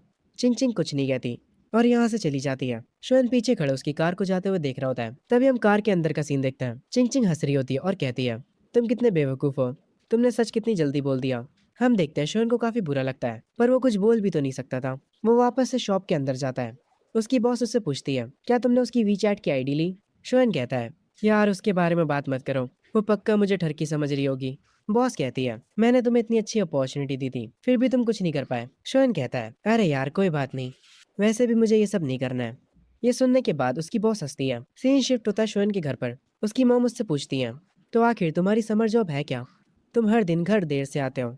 शोएन कहता है, मैं बार में एक मेल मॉडल बन के काम कर रहा हूँ। ये सुनते ही उसके पेरेंट्स काफी हैरान हो जाते हैं। उसकी मॉम काफी गुस्सा होती है और कहती हैं, तुम्हें पढ़ाने के लिए मैंने इतनी मेहनत करी है और तुम एक ऐसी जॉब कर रहे हो, अब से मुझे मॉम मत कहना। तभी शोएन कहता है, मेरी सैलरी 8,000 है। सैलरी सुनते ही उसकी मॉम का बिहेवियर एकदम से बदल जाता है और वो कहती हैं, आखिर काम तो काम होता है, तुम्हें वो बस ईमानदारी से करना चाहिए। हम सब मेहनत करके पैसे कमाते हैं तो इसमें कोई बुरी बात नहीं है। बाय द वे, क्या हम तुम्हें वहां पर देखने आ सकते हैं? शोएन के डैडी सुनकर हैरान हो जाते हैं। तभी शोएन हंसता और कहता है, अरे मॉम मैं बस मजाक कर रहा था, मैं एक लॉन्च बार में बस एक वेटर हूँ। उसकी मॉम हैरान होती है और कहती हैं, तुम शैतान बच्चे।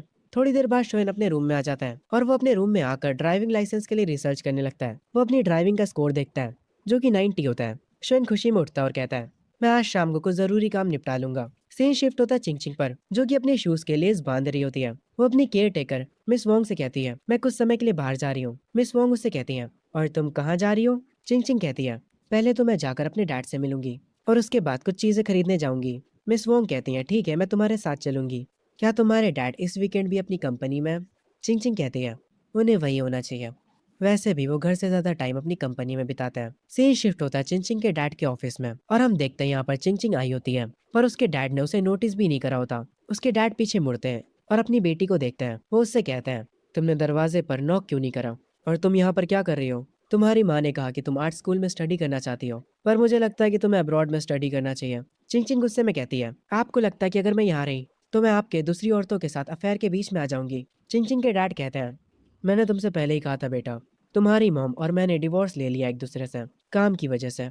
वो सब छोड़ो, आज तुम्हें मुझसे क्या काम है? चिंग चिंग कहती है, आज रात आप फ्री हैं? चिंग चिंग के डैड कहते हैं, आज रात मेरी एक बहुत ही इंपॉर्टेंट मीटिंग है। चिंग चिंग कहती है, आप कभी फ्री भी होते हैं? और वो यहाँ से जाने लगती है, पर तभी उसके डैड उसका हाथ पकड़ लेते हैं। चिंग चिंग गुस्से में अपने हाथ को छुड़ाते हुए कहती है, मुझे टच मत करिए, आपके लिए मीटिंग ज्यादा जरूरी है मुझसे। आपको तो ये भी नहीं पता कि आज क्या है। और ये कहकर चिंग चिंग यहाँ से चली जाती है। उसके डैड सोचते हैं, आज कौन सा दिन है? वो अपने दिमाग पर जोर डालते हैं याद करने के लिए कि आज क्या है, और फाइनली उन्हें याद आ जाता है कि आज उनकी बेटी का बर्थडे है। वो तुरंत कहते हैं, अरे आज तो उसका बर्थडे था। तभी सीन शिफ्ट होता है, हम शोएन को देखते हैं जो कि बैंक आया होता है। वहाँ की एम्प्लॉय शोएन से कहती है, आपका सिक्योरिटी अकाउंट रेडी हो चुका है। और शोएन जिस बैंक में आया होता है वो बैंक और किसी का नहीं बल्कि चिंग चिंग के डैड का होता है। जब वो अपना काम कराकर यहाँ से जा रहा होता है तभी सीढ़ियों से भागते हुए नीचे चिंग चिंग आ रही होती है। वो शोएन से टकरा जाती है। शोएन उसे देखता है और उससे पूछता है, क्या तुम ठीक हो? अरे ये तो तुम हो। पीछे सीढ़ियों से चिंग चिंग के डैड आ रहे होते हैं। चिंग चिंग उन्हें देखती है और फिर वो शोएन से कहती है, कुछ मत कहना। वो शोएन का हाथ पकड़ लेती है। शोएन को कुछ भी समझ नहीं आता और वो अपने मन में कहता है, आखिर यहाँ पर चल क्या रहा है? चिंग चिंग के डैड उसको शोएन के साथ देखकर कहते हैं, अब ये कौन है? चिंग चिंग तुरंत कहती है, ये मेरा बॉयफ्रेंड है और अब हम लोग यहाँ से जा रहे हैं। शोएन को कुछ समझ नहीं आता, वो काफी कंफ्यूज होता है। चिंग चिंग उसे अपनी कार तक ले जाती है। वो उसे अपने कार में बैठने के लिए कहती है और फिर वो मिस वांग से कहती है, आंट वांग अब चलिए चलते हैं। शोएन को चिंग चिंग के साथ देखकर मिस वांग अपने मन में कहती है, ये लोग एक साथ क्या कर रहे हैं? और अब तो ये लोग एक दूसरे का हाथ भी पकड़े हुए हैं। शोएन तुरंत चिंग चिंग से पूछता है, हे तुम्हें क्या हुआ है? तुमने मुझे अपना बॉयफ्रेंड कहा? सच में? मैंने कब तुम्हें हाँ कहा? चिंग चिंग कहती है, समझ लो तुमने मुझ पर एक एहसान करा। शोएन हैरान होता और कहता है, मैंने तुम पर एहसान करा? तुम्हारे में सच में कोई भी शर्म नहीं है। चिंग चिंग कहती है, तो फिर तुम्हें और क्या चाहिए? शोएन तुरंत अपना फोन निकालता और कहता है, पहला तो तुम अपने वीचैट पर मुझे ऐड करो और इसके बारे में हम बाद में बात करेंगे। शोएन भाई आईडी लेने का तरीका थोड़ा कैजुअल है, पर कोई ना, मैं समझता हूँ। चिंग चिंग उसे अपनी आईडी दे देती है। शोएन उससे उसका नाम पूछता है और वो उसे अपना नाम बता देती है। तभी सीन शिफ्ट होता है चिंग चिंग के डैड के ऊपर। वो अपने मैनेजर से कहता है, वो जो बंदा अभी यहाँ पर आया था उसके बारे में पता लगा, वो कौन है? चिंग चिंग के डैड उसकी मॉम को कॉल करते हैं और कहते हैं, क्या तुम्हें पता है कि तुम्हारी बेटी किसी को डेट कर रही है? चिंग चिंग की मॉम कहती है, क्या तुम पागल हो गए हो? तुम ये कैसी बातें कर रहे हो? उसके डैड कहते हैं, अभी अभी वो यहाँ पर अपने बॉयफ्रेंड के साथ आई थी और वो उसका हाथ भी पकड़े हुई थी। उस लड़के का नाम शोयान है। चिंग चिंग की मॉम पता नहीं क्यों एक्साइटेड हो जाती है और कहती है, वो लड़का दिखने में कैसा है? चिंग चिंग के डैड गुस्सा होते हैं और कहते हैं, वो कैसा दिखता है इससे तुम्हें क्या मतलब है? मुझे परवाह नहीं है, उसकी केयर टेकर को कॉल करो और उससे ये सब पूछो। चिंग चिंग की मॉम कहती है, ठीक है मैं उससे पूछ लूंगी। ये कहकर वो कॉल कट कर देती है और वो तुरंत कॉल लगाती है मिस वोंग को। मिस वोंग जो कि कार ड्राइव कर रही होती है, उनके पास चिंग चिंग की मॉम का कॉल आता है। उस फोन को चिंग चिंग उठा लेती है और तुरंत स्पीकर पर कर देती है। उसकी मॉम कहती है, मिस वोंग मुझे जानना है क्या चिंग चिंग किसी को डेट कर रही है? चिंग चिंग अपनी मॉम से कहती है, हाँ मैं जिसे डेट कर रही हूँ वो मेरे साथ ही बैठा है, क्या आप उससे बात करना चाहेंगी? शोएन भी पता नहीं क्यों कहता है, हाय आंटी आप कैसी हैं? उसके बाद चिंग चिंग कॉल कट कर देती है। शोएन अपने दिल पर हाथ रखे होता और कहता है, तुमने अचानक से मुझे डरा दिया। मुझे ये मत कहना कि तुम्हारे पेरेंट्स एक साथ मिलकर मुझे मारने वाले हैं। चिंग चिंग ये सुनकर हंसती है। फिर इनकी कार एक बहुत बड़े मॉल के सामने रुकती है। चिंग चिंग कार से उतरती है और शोएन से उतरने के लिए कहती है। शोएन कहता है, मैं नहीं उतरूंगा। पर कुछ टाइम बाद वो मॉल में चिंग चिंग के साथ घूम रहा होता है। वो चिंग चिंग से पूछता है, क्या तुम्हारे पेरेंट्स की डिवोर्स हो चुकी है? चिंग चिंग ये सुनकर हैरान हो जाती है कि उसे ये सब कैसे पता चला। शोएन कहता है, मैंने बस अंदाजा लगाया था, तुम्हारे में काफी चिड़चिड़ापन है। ऐसा लगता है जैसे तुम्हें बहुत कम प्यार मिला है, और जैसे तुम अपने पेरेंट्स से बात करती हो उसके हिसाब से तो ये बताना ईजी है। चिंग चिंग शोएन से कहती है, आज मेरा बर्थडे है। ये सुनने के बाद शोएन कहता है, तो तुम क्या चाहती हो? क्या मैं तुम्हारे साथ मिलकर तुम्हारे पेरेंट्स से रिवेंज लूं? चिंग चिंग कहती है, हाँ मैं यही चाहती हूँ। ये सुनने के बाद पता नहीं क्यों शोएन के चेहरे पर एक मुस्कान आ जाती है। वो चिंग चिंग से कहता है, चलो फिर चलकर मूवी देखते हैं और उसके बाद कुछ खाने चलेंगे और फिर हम बहुत सारी पिक्चर्स क्लिक करेंगे और तुम उन्हें सोशल मीडिया पे पोस्ट कर देना। उसके बाद तुम्हारे पेरेंट्स तुमसे बहुत ज़्यादा गुस्सा हो जाएंगे, पर मैं पहले ही तुम्हें बता दूं, आज की हर एक चीज़ का बिल तुम दोगी। ये सुनने के बाद चिंग चिंग मजाक में कहती है, क्या तुम में बचपन से ही शर्म नाम की चीज़ नहीं है? वो कहता है, नहीं नहीं बेशर्म तो मैं अभी हुआ हूँ। उसके बाद ये लोग मूवी देखने जाते हैं। चिंग चिंग ड्रिंक्स और पॉपकॉर्न खरीदती है, और क्योंकि चिंग चिंग ने एक ही पॉपकॉर्न का बॉक्स खरीदा होता है और एक ही ड्रिंक, इसे देख कर शोएन कहता है, तुमने बस एक के लिए ही क्यों खरीदा? चिंग चिंग कहती है, मैंने ये तुम्हारे लिए खरीदा है। मैं सोडा नहीं पीती और ना ही कोई जंक फूड खाती हूँ। ये कहने के बाद चिंग चिंग सिनेमा हॉल के अंदर जाने लगती है। पीछे से शोएन कहता है, हाँ हाँ आप तो फेरी क्वीन हो ना। उसके बाद वो दोनों थिएटर में बैठकर मूवी देख रहे होते हैं और जब चिंग चिंग स्क्रीन को देखती है तब उसके दिमाग में कुछ पुरानी यादें आ जाती हैं जब वो छोटी थी और उसके पेरेंट्स उसे पिक्चर दिखाने लाया करते थे। उसे उन अच्छे दिनों की याद आती है। चिंग चिंग काफी देर से कुछ नहीं बोल रही होती। ये देखकर शोन उससे कहता है, हे तुम इतनी देर से कुछ बोल क्यों नहीं रही हो? तुम्हें फोटोज क्लिक नहीं करने क्या, अपने पेरेंट्स को दिखाने के लिए? चिंग चिंग थोड़ी निराश लग रही होती है। उसके बाद वो अपनी जेब से अपना फोन निकालती है और स्क्रीन की पिक्चर क्लिक करने लग जाती है। शोन ये देखकर कहता है, तुम स्क्रीन की पिक्चर क्यों क्लिक कर रही हो? हमें साथ में एक फोटो लेनी होगी। वो उससे उसका फोन ले लेता है और उसके साथ एक पिक्चर क्लिक करता है। पर फोटो खींचते ही चिंग चिंग उससे दूर हो जाती है। उस फोटो को देखने के बाद शोन थोड़ा उदास होता है और कहता है, अगर तुम्हें फोटो नहीं खिंचवानी तो ठीक है, तो मत खिंचाओ। तुम इतनी दूर क्यों बैठी हो? ऐसे हम फोटो नहीं खींच पाएंगे। उसके ये कहते ही चिंग चिंग उसके थोड़े पास आ जाती है। वो ब्लश कर रही होती है। शोन उसे और पास आने के लिए कहता है और उसे स्माइल करने के लिए कहता है। और फाइनली ये लोग एक अच्छी फोटो ले लेते हैं। तभी जो मूवी ये लोग देखने आए थे वो स्टार्ट हो जाती है। जैसे ही मूवी शुरू होती है शोन सो जाता है। चिंग चिंग अपनी और शोन की पिक्चर को देखती है और फिर वो शोन को सोते हुए देखती है। और क्योंकि अब शोन सो चुका है, इसीलिए वो उन दोनों की फोटोज को देखकर स्माइल कर सकती है। वो तुरंत अपना सोशल मीडिया खोलती है और उस फोटो को बिना किसी कैप्शन के पोस्ट कर देती है और अपने अकाउंट से किसी को भी हाइड नहीं करती है। उसकी मॉम जो कि अपनी बिजनेस ट्रिप पर अपने लैपटॉप पर बैठी काम कर रही होती हैं, उनके पास नोटिफिकेशन आता है कि चिंग चिंग ने कुछ पोस्ट करा है। वो तुरंत उसके पोस्ट को चेक करती हैं और वो हैरान रह जाती हैं। वो तुरंत चिंग चिंग को कॉल करती हैं पर चिंग चिंग का फोन नहीं लगता। उसकी मॉम तुरंत अपने मैनेजर से कहती हैं, मेरे वापस जाने की टिकट तुरंत बुक करो। उसके फादर भी ये फोटो देख लेते हैं। उन्हें काफी गुस्सा आता है। वो शोन के फेस पर जूम करते हैं और उसे ध्यान से देखते हैं। शोन भाई बच के रहना, फील्डिंग सेट हो सकती है तुम्हारी। चिंग चिंग के डैड काफी ज्यादा गुस्से में होते हैं और वो कहते हैं, एक सुअर मेरी बेटी को चुराने की कोशिश कर रहा है, उसको उसकी औकात दिखानी होगी। आखिर वो मेरी बेटी के साथ घूम कैसे रहा है? चिंग चिंग के डैड शोन को कॉल करते हैं। शोन जो कि थिएटर में सो रहा होता है, वो अपने फोन के वाइब्रेशन से उठ जाता है। वो अपना फोन उठाता है। चिंग चिंग अपने डैड का नंबर देख लेती है। वो शोन से कहती है, कॉल को काट दो, ये मेरे डैड है। शोन अपने फोन की तरफ देखता और कहता है, उन्हें मेरा नंबर कहाँ से मिला? अरे हाँ, मुझे याद आया, वो बैंक के प्रेसिडेंट हैं, वो किसी का भी नंबर निकलवा सकते हैं। तभी शोन को शौक लगता है। वो कहता है, अरे हाँ, तुम्हारे डैड तो प्रेसिडेंट है। और उसके बाद वो काफी खुश हो जाता है और कहता है, शायद से अब वो मुझे अपने पास बुलाएंगे और मुझे 1 मिलियन या शायद से 10 मिलियन देकर कहेंगे, मेरी बेटी से दूर हो जाओ, मैंने ये सब मूवीज में होते देखा है। शोन की ये बात सुनकर चिंग चिंग हंसने लग जाती है और कहती है, सपने देखना बंद करो। शोन कहता है, तुम्हें क्या लगता है मैं उनसे पैसे ले लूंगा? चिंग चिंग कहती है, तो क्या तुम्हारा पैसे लेने का इरादा है? शोएन कहता है, अरे यार, मिलियन तो दूर की बात है, अगर वो मुझे $1000 भी देंगे तब भी मैं दूर चला जाऊंगा। चिंग चिंग ये सुनने के बाद हल्का सा उसे मारती है। उसके बाद वो लोग थिएटर से निकल आते हैं। इन लोगों ने मूवी देख ली होती है और फोटोज भी ले लिए होते हैं। शोएन कहता है, अब मैं घर जा रहा हूँ। चिंग चिंग कहती है, तुम डिनर पे नहीं चलोगे मेरे साथ? शोएन कहता है, अभी तो मेरा पेट भरा है। वैसे मुझे ये बताओ, तुम कौन से कॉलेज जाने वाली हो? चिंग चिंग सोच में पड़ जाती है। शोएन कहता है, ठीक है, भूल जाओ मैंने कुछ पूछा। वैसे मैं शंघाई में जा रहा हूँ। चिंग चिंग कहती है, मैं वॉशरूम होकर आती हूँ। शेन वहाँ खड़ा रहकर उसका वेट करता है। वो इधर उधर देख रहा होता है। तभी उसे कुछ गेमिंग मशीन दिख जाती हैं। वो उन मशीन्स के पास जाते हुए सोच रहा होता है, मेरी पास लाइफ में मैंने टैडी निकालने की कितनी कोशिश करी थी ताकि मैं मेंग्याओ को इम्प्रेस कर सकूं, पर मैं बार बार फेल हो जाता था। पर जब आखिरकार मैं सक्सेस हो गया तो उसे उस टॉय से कोई फर्क ही नहीं पड़ा। शोन जो था वो यहाँ पर खड़े होकर एक टॉय को बाहर निकाल लेता है। तभी चिंग चिंग आ जाती है। शोन वो प्लशी उसे दे देता है। वो कहता है, ये तुम्हारा बर्थडे गिफ्ट है। पर फिर वो वापस ले लेता और कहता है, ठीक है, इसे तुम मत लो। पर चिंग चिंग वो प्लशी उससे छीन लेती है और कहती है, मूवी के पैसे मैंने दिए थे और अब तुमने मुझे प्लशी दे दिया, अब हिसाब बराबर हुआ। शोएन भी कहता है, हाँ ठीक है, चलो अब यहाँ से चलते हैं। शोएन चिंग चिंग को उसकी कार में बैठा देता है और उसे बाय बोलता है। मिस वांग जो कि कार के अंदर बैठी होती है वो कहती है, तुम्हारी मॉम का मुझे कॉल आया था, वो आज रात वापस आ रही हैं और शायद से तुम्हारे डैड भी आएंगे। ये सारी बातें सुनकर चिंग चिंग काफी खुश होती है। उसने जो शोएन के साथ फोटो ली थी वो उस फोटो को अपने वॉलपेपर पर लगा लेती है। हम देखते हैं चिंग चिंग की मॉम अपने घर वापस आ चुकी होती हैं और वो अपने साथ एक गिफ्ट भी लाई होती हैं। चिंग चिंग भी अपने घर वापस आ चुकी होती है। उसकी मॉम उसके पास जाती है और कहती है, चिंग चिंग आखिर ये शोएन है कौन? चिंग चिंग कहती है, मैंने आपको कहा तो था, वो मेरा बॉयफ्रेंड है। ये देखिए, ये उसने मुझे गिफ्ट दिया है। उसकी मॉम कहती है, क्या हमने तुम्हें कभी किसी चीज की कमी होने दी है? तुम हमसे इतनी बदतमीजी कैसे कर सकती हो? चिंग चिंग चिल्लाते हुए कहती है, आपने सही कहा, सब मेरी ही गलती है। अगर मैं पैदा ही ना होती तो ये सब होता ही ना। ये कहकर चिंग चिंग अपने रूम में चली जाती है और अपने रूम में जाकर रोने लगती है। उसकी मोम को ये देखकर बुरा लगता है। तभी उसके डैड आ जाते हैं और वो कहते हैं, तुमने पता करा क्या मैटर है? ये शोएन और चिंग चिंग वाला। चिंग चिंग की मोम उसके डैड पर चिल्लाते हुए कहती हैं, ये सब तुम्हारी गलती है, तुम उसका बर्थडे भूल गए।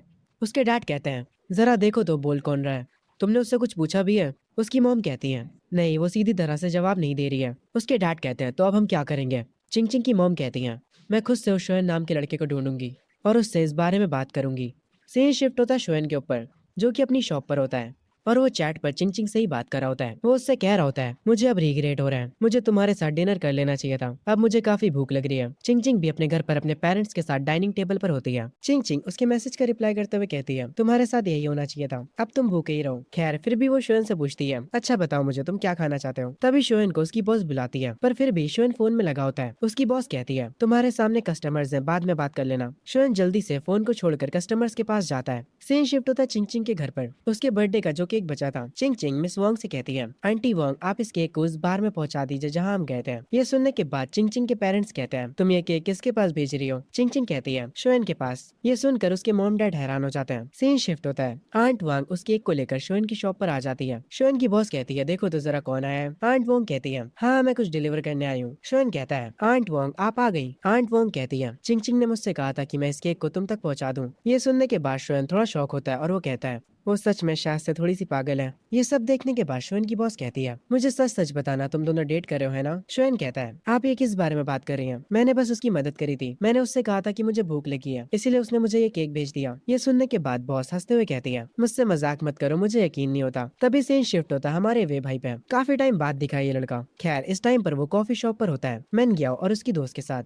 वे उनसे पूछता है, तो तुम दोनों को मुझसे क्या काम है। मैन ग्याओ कहती है, मुझे बताओ कि आजकल शोएन क्या कर रहा है। वे बताता है कि वो पार्ट टाइम जॉब कर रहा है। ये सुनने के बाद मैन ग्याओ की दोस्त कहती है, मैं अब सब समझ गई, वो गरीब हो चुका है इसलिए तुम्हें इग्नोर कर रहा है। वैसे भी लड़कियों के पीछे भागने में पैसे खर्च होते हैं। वह ये सुनकर कहता है, नहीं नहीं तुम बिल्कुल गलत सोच रही हो, वो अपने आने वाले ड्राइविंग टेस्ट के लिए बिजी है, वो हमारे साथ अब गेम भी नहीं खेलता। मैन ग्याओ कहती है, तो वो मुझे इग्नोर क्यों कर रहा है। तभी सीन शिफ्ट होता है शोएन पर, जो कि अपने रूम में बैठा चैट पर चिंग चिंग से बातें कर रहा होता है। वो उसे कल के केक के लिए शुक्रिया बोलता है। चिंग चिंग भी उससे बातें करते हुए उसके रिप्लाई में कहती है, वो केक बहुत ही ज्यादा बड़ा था इसीलिए हम उसे खत्म नहीं कर पाए। तब मुझे समझ आया कि मैं उस केक को तुम्हें भी भेज सकती हूँ। शोएन चैट पर उससे पूछता है, चिंग चिंग तुम्हारे और दोस्त नहीं है क्या। ये सुनने के बाद चिंग चिंग थोड़ा शांत हो जाती है और कहती है, तुम्हें इससे क्या मतलब। शोएन कहता है, ऐसा लगता है मैंने सच बोल दिया, कल के केक की वजह से मैं तुमसे अच्छे से बोल रहा था, मैं तुम्हारा एक अच्छा दोस्त बन सकता हूँ। चिंग चिंग कहती है, तुम्हारा शुक्रिया पर इसकी जरूरत नहीं है। शोएन अपने बेड पर लेट जाता है और पूछता है, तुम क्या कर रही हो। चिंग चिंग बोलती है, तुम्हारा इससे क्या मतलब है। शोएन कहता है, मैं बस क्यूरियस हूँ तुम्हारे जैसे अमीर बच्चे अपना टाइम पास कैसे करते हैं। वो कहती है कि मैं कॉमिक्स पढ़ती हूँ, क्या तुम्हें भी वो पसंद है। शोएन कहता है, हाँ मुझे बहुत पसंद है। शोएन कहता है, मैंने जो कॉमिक्स पढ़ी है वो तुमने भी कभी नहीं पढ़ी होंगी। ये सुनने के बाद चिंग चिंग कहती है,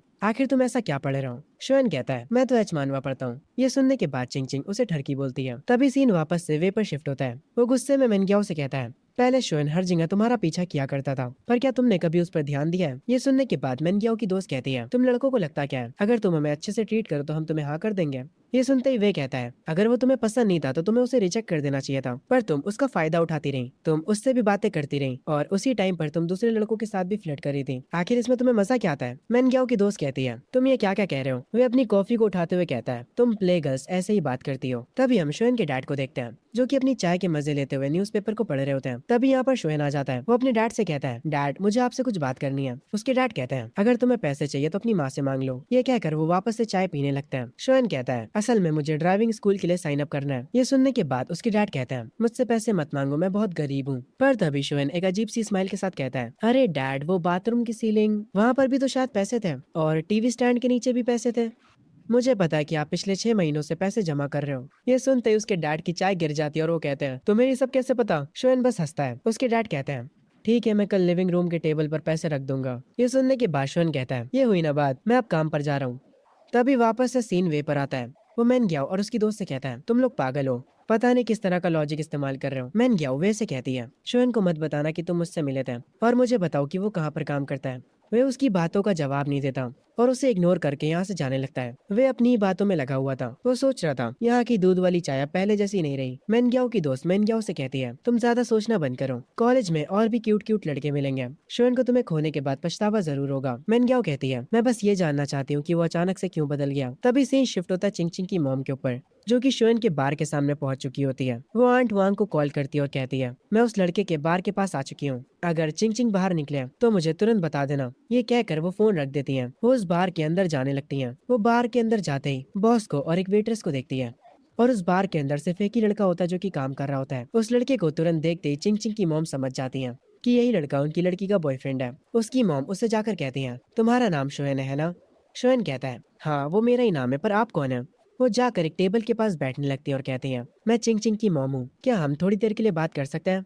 शोयन बिना कुछ कहे उनके पास जाकर बैठ जाता है। बॉस ये सीन देखकर वेट्रेस से कहती है, ये लो आ गई मुसीबत। चिंग चिंग की मॉम कहती है, तो मुझे बताओ तुम मेरी बेटी से कहाँ पर मिले थे? शोयन कहता है, हम एक लेक के पास मिले थे और फिर इस बार में एक बार मिले थे और मैं उससे तीसरी बार उसके बर्थडे पर मिला था। ये सुनने के बाद उसकी मॉम कहती है, तो तुम बस मेरी बेटी से 3 बार ही मिले हो और तुम लोग अभी से डेट करने लगे? ये सुनने के बाद शोयन कहता है, आंटी आप अपनी खुद की बेटी को नहीं जानती क्या? क्या उसकी पर्सनैलिटी ऐसी है कि एक लड़के से 3 बार मिलने के बाद वो उसे डेट करने लगेगी? चिंग चिंग की मॉम शोयन को देखने लगती है। उनकी आंखें सरप्राइज से भरी होती हैं। शोयन उनसे काफी अच्छे से बात कर रहा होता है। खैर तभी अचानक से चिंचिंग की मॉम कहती हैं, मुझे बताओ तुम कौन से कॉलेज में जाना चाहते हो? शोयन कहता है, मैं शंघाई में जाना चाहता हूँ, जो कि स्कूल ऑफ फाइनेंस है। ये सुनने के बाद चिंचिंग की मॉम कहती हैं, तुम एक आम लड़के हो, तुम्हारे लिए फाइनेंस चुनना एक स्मार्ट चॉइस नहीं है। ये सुनने के बाद शोयन कहता है, मेरा गोल है बहुत अमीर बनने का। ये सुनने के बाद चिंचिंग की मॉम के चेहरे पर एक अजीब सी स्माइल आती है और वो अपने मन में कहती है, इसकी हाइट भी अच्छी है और इसका फेस भी और इसकी पर्सनैलिटी भी। अगर ये सच में अपने सपनों को पूरा कर लेता है तो शायद से मैं हाँ कर दूं। खैर आगे वो शोयन से कहती हैं, मैं यहाँ पर तुम्हें ब्लेम करने नहीं आई थी। मुझे कोई दिक्कत नहीं अगर तुम चिंचिंग के दोस्त हो तो, पर मैं उम्मीद करती हूँ कि तुम लाइंस को क्रॉस नहीं करोगे। तुम एक स्मार्ट बच्चे हो, तुम्हें पता होगा मेरा क्या मतलब था इससे। शोयन कहता है, फिक्र मत करिए आंटी, मैं सब समझ गया। चिंचिंग की मॉम अपना फोन उठाती है और कहती है, क्या हम एक दूसरे को वी चैट पर ऐड कर सकते हैं? शोयन हाँ कर देता है। उसके बाद वो उस म्यूजिक बार से निकल आती है। वो अपनी कार में बैठी होती है और काफी ज्यादा थकी हुई लग रही होती है। तभी सीन शिफ्ट होता है वे पर, जो कि अपने घर पर बैठा गेम खेल रहा होता है। असल में वो कॉल पे शोयन से बात कर रहा होता है। शोयन दूसरी तरफ से कहता है, वे चलो चलते हैं कल ड्राइविंग स्कूल के लिए साथ में साइन अप करते हैं। ये सुनने के बाद वे कहता है, इतनी जल्दी? शोयन कहता है, जितनी जल्दी हम ये कर लेंगे उतनी ज्यादा हमारी टेंशन कम होगी। वह कहता है, ठीक है मैं अपने पेरेंट्स से पूछकर बताता हूँ। तभी सीन शिफ्ट होता है चिंचिंग के घर पर। वो कुछ खा रही होती है, तभी उसकी मॉम आती है। वो अपनी बेटी से ऐसे ही कुछ बातें करती हैं। फिर आगे वो उससे पूछती हैं, तो तुम्हें कौन से कॉलेज जाना है, तुमने चूज करा? चिंग चिंग कहती है, मैं शंघाई में जा रही हूँ। ये सुनने के बाद उसकी मॉम अपने मन में कहती हैं, ये तो वही कॉलेज है जिसमें वो लड़का शोयन जा रहा है। वो अपनी बेटी से दोबारा पूछती हैं, क्या तुमने सच में डिसाइड कर लिया है? चिंग चिंग बालकनी की ओर जाते हुए कहती है, हाँ मैंने डिसाइड कर लिया है। हम वे को देखते हैं जिसको लेने के लिए शोयन आया होता है अपनी स्कूटी पर। वे उससे कहता है, तुम कुछ ज्यादा ही जल्दी नहीं आ गए? जल्दी पीछे बैठ जा, हमें चलना भी है। वे बताता है कि उसके डैड ने उसे 2800 युआन दिए हैं। शोयन बताता है, मेरे डैड ने मुझे 3500 दिए हैं। तेरे और मेरे पैसे मिलाकर 700 तो हो ही जाएंगे। ये हमारा पहला स्टेप होने वाला है मिलियनर बनने की ओर। वो लोग हंसते हुए जा रहे होते हैं। आगे ये लोग ड्राइविंग स्कूल पहुंच जाते हैं। वहाँ का कोच कोल्ड ड्रिंक पी रहा होता है। वो उन दोनों से कहता है, पहले जाओ और रास्ते की फील लेकर आओ। वे पहले गाड़ी में बैठता है और टेस्ट देने के लिए रेडी हो जाता है। शोयन पीछे वाली सीट पर बैठा होता है। वे कार ऑन करते हुए बोलता है, हे शुयन तू ट्राई करना नहीं चाहेगा? शुयन कहता है, नहीं मेरे लिए ड्राइव करना इजी है। ये सुनने के बाद कोच कहते हैं, बच्चे चीजों को देखना और उन्हें खुद से ट्राई करना अलग होता है। ये सुनने के बाद शुयन कहता है, अंकल क्या आपने लॉन्च कंट्रोल और ड्रिफ्टिंग के बारे में सुना है? ये सुनने के बाद वे और वो कोच दोनों ही हैरान हो जाते हैं। कोच हंसते हुए कहता है, बच्चे बकवास बंद करो और हमें दिखाओ अगर तुम ये सच में कर सकते हो तो। वो कोच कहता है, ये लो चाबी और ट्राई करना चाहोगे? शुयन कहता है, हाँ क्यों नहीं, चलो वे ड्राइवर की सीट से उतरो, मुझे ट्राई करने दो। शुयन ड्राइविंग सीट पर आकर बैठ जाता है। वे काफी चिंता में होता और कहता है, शोयन क्या तुम सच में ये कर लोगे? तुम हमें ठोक तो नहीं दोगे ना कहीं? शोयन कहता है, रिलैक्स कर यार, तुझे पता तो है मैं अपनी जान जोखिम में नहीं डालता मजे के लिए। चलो अंकल अब मैं तुम्हें दिखाता हूँ लॉन्च कंट्रोल। वो कोच कहता है, अगर तुमने रिवर्स में पार्किंग कर ली तो तुम यहाँ पर आकर कभी भी प्रैक्टिस कर सकते हो। शोयन कार को ऑन करता है और एक ही ट्राई में रिवर्स पार्किंग कर लेता है, जिसे देखकर वो कोच हैरान रह जाता है और वे भी। वो उससे कहता है, शोयन क्या तुम छुप छुप कर कार चलाना सीख रहे थे? शोयन कहता है, नहीं यार मुझ में बस नेचुरल टैलेंट है। ये कहकर वो दोनों टेस्ट देकर बाहर आ जाते हैं। वे अभी तक हैरान होता और कहता है, तुमने साइन अप करते ही रिवर्स पार्किंग कर ली, तुम कमाल के हो यार। अगर तुम पास हो गए और मैं फेल हो गया तो ये काफी शर्म की बात होगी। शोयन कहता है, अरे नहीं यार तुम भी पास हो जाओगे और फिक्र मत करो, तुम्हें और भी मौके मिलेंगे मेरे सामने एम्बेरस होने के। तभी शोयन को किसी को कॉल आता है। वो कॉल को उठाता है और कहता है, कौन बोल रहा है? और वो कॉल असल में चिंग चिंग के फादर का होता है। शोयन उनसे कहता है, अंकल मेरी पहले ही चिंग चिंग की मदर से बात हो चुकी है, क्या आपको किसी और चीज के बारे में बात करनी है? तभी चिंग चिंग के फादर कहते हैं, क्या तुम आज शाम फ्री हो? मुझे तुमसे कुछ बात करनी है, मुझे बस अपना एड्रेस भेज दो, मैं तुम्हें लेने के लिए एक ड्राइवर को भेज दूंगा। शोयन उन्हें बता देता है कि वो ड्राइविंग स्कूल में अभी, और ये कहकर वो फोन रख देता है। वे उससे आकर पूछता है, किसका फोन था भाई? शोयन कहता है, अरे मेरे होने वाले ससुर जी का। ये सुनते ही वे हैरान हो जाता है और कहता है, तुम सच में उस लड़की को डेट कर रहे हो? शोयन वे से कहता है, यार तुम खुद से ही घर चले जाना, असल में मुझे कहीं और जाना है। सीन शिफ्ट होता है चिंग चिंग के फादर के ऑफिस में। शोयन वहाँ पर आया होता है। वो शोयन से बैठने के लिए कहते हैं। शोयन कहता है, अंकल चैन मेरे और आपकी बेटी के बीच क्या चल रहा है? मैं वो सारी चीजें उसकी मॉम को समझा चुका हूँ। चिंग चिंग के डैड कहते हैं, मेरी बेटी ने डिसाइड करा कि वो शंघाई म्यूजिक एकेडमी जाना चाहती है। मैं चाहता हूँ कि तुम अलग कॉलेज को चूज करो, पर इस बात पर शोयन मना कर देता है। चिंग चिंग के डैड कहते हैं, इतनी जल्दी ना मत बोलो, अगर तुम मेरी बात मान लेते हो तो जब तुम ग्रेजुएट हो गए तो मैं एक अच्छी सी जॉब तुम्हारे लिए तैयार रखूंगा। शोयन को ये सुनकर थोड़ा गुस्सा आता है और वो उठकर कहता है, बस बस क्योंकि मैं उस कॉलेज में जा रहा हूँ जिसमें आपकी बेटी जा रही है। आप चाहते हो कि मैं अपना कॉलेज बदल लूं? अंकल चेन, क्या आप मुझे नीचा दिखा रहे हैं? आपकी बेटी और मेरे बीच कुछ भी नहीं है। हमारी तो जल्दी एक दूसरे से बात होना भी बंद हो जाएगी। पहले मैं हमेशा उस तरह जीता था जैसे लोग कहते थे, पर अब मैं एक अलग जिंदगी जीना चाहता हूँ। अब अगर कोई मुझे कोई काम करने को मना करता है तो मेरा उस काम को करने का और मन करता है। ये कहकर शोएन जाने लगता है। वो जाते जाते कहता है, आप जब भी लोगों से बात करते हो तो क्या आप खुद को उनसे अपर लेवल का समझते हो, या तो सिर्फ ये तब होता है जब आप मेरे जैसे किसी से बात कर रहे हो। ये कहने के बाद शोएन यहाँ से चला जाता है। अंकल चेन सोच में पड़ जाते हैं। वो तुरंत चिंग चिंग की मॉम को कॉल करते हैं और उनसे कहते हैं, मैंने उस लड़के से बात करी और मुझे ऐसा लगता है कि मैंने चीजों को और खराब कर दिया। चिंग चिंग की मॉम उनसे कहती है, मैंने पहले ही कहा था वो आम लोगों जैसा नहीं है। तुम उससे खुद से बात करना चाहते थे, है ना? और अब तुमने कर ली और देखो क्या हो गया। अब तुम अपनी बेटी से क्या कहोगे? ये कहकर वो कॉल काट देती हैं। चिंग चिंग अपने घर पर बैठी गिटार बजा रही होती है। तभी उसके फोन पर शोन का मैसेज आता है और उस मैसेज में वो कहता है, क्या तुम आज बार में आओगी? मेरा आज गिटार बजाने का मन कर रहा है। चिंग चिंग कहती है, मुझे टाइम बताओ। शोएन कहता है, मैं म्यूजिक बार में 11 बजे तक रहूंगा। अगर तुम आती हो तो मैं ओरिजिनल सॉन्ग बजाऊंगा तुम्हारे लिए। ये सुनते ही चिंग चिंग थोड़ा हैरान होती है। वो अपने मन में कह रही होती है, ओरिजिनल सॉन्ग? उसके बाद वो उसके मैसेज का रिप्लाई करते हुए कहती है, ठीक है मैं आऊंगी। शोएन कहता है, ठीक है मैं तुम्हारा इंतजार करूंगा। चिंग चिंग काफी खुश लग रही होती है। तभी से ही शिफ्ट होता है बार में।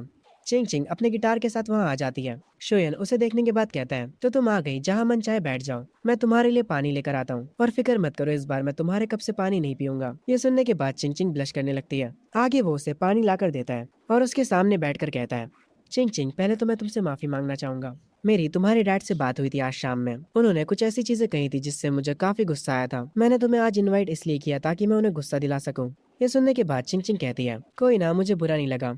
मैं जानती हूँ उन्होंने क्या कहा होगा। उसके बाद चिंग चिंग कहती है, तुमने कहा था कि तुम एक ओरिजिनल सॉन्ग प्ले करोगे मेरे लिए। शोएन उठता है और हंसता है और उससे गिटार मांगता है। तभी यहाँ पर चिंग चिंग की मॉम आ जाती हैं। वो इधर उधर देखने लगती हैं। शोएन जाकर स्टेज पर बैठ जाता है और सबसे कहता है, मैं अब एक ओरिजिनल सॉन्ग गाने जा रहा हूँ। ये गाना होने वाला है अगर एक दिन मैरिज बन गया तो। चिंग चिंग की मॉम उसके पास आकर बैठ जाती हैं। ये सुनने के बाद चिंग चिंग हंसती है। उसके बाद शोएन गाना शुरू करता है। वो उस जगह पर सबका ध्यान अपनी तरफ खींच लेता है। सारे कस्टमर्स को वो गाना सुनकर अच्छा लग रहा होता है। उस म्यूजिक बार में हर कोई एंजॉय कर रहा होता है। शोयन भी अपने सारे इमोशंस के साथ गाना गा रहा होता है। हर किसी की नजरें उसकी तरफ होती हैं। शोयन गाना खत्म करके चिंग चिंग और उसकी मॉम के पास आते हुए कहता है, देखा, मैंने आप लोगों से पहले ही कहा था कि मैं एक जीनियस हूँ। चिंग चिंग उसकी तारीफ करते हुए कहती है, हाँ तुमने सही कहा, तुम्हारा वो ओरिजिनल गाना काफी अच्छा था। चिंग चिंग की मॉम कहती है, मैं इसके डैड की तरफ से तुमसे माफी मांगती हूँ। शोयन कहता है, कोई बात नहीं, अगर उनकी जगह मैं होता तो मैं भी उनके ही जैसा कुछ करता। वो चिंग चिंग की मॉम को भी पानी देता है और कहता है, मुझे बस उनके बात करने का रवैया पसंद नहीं आया।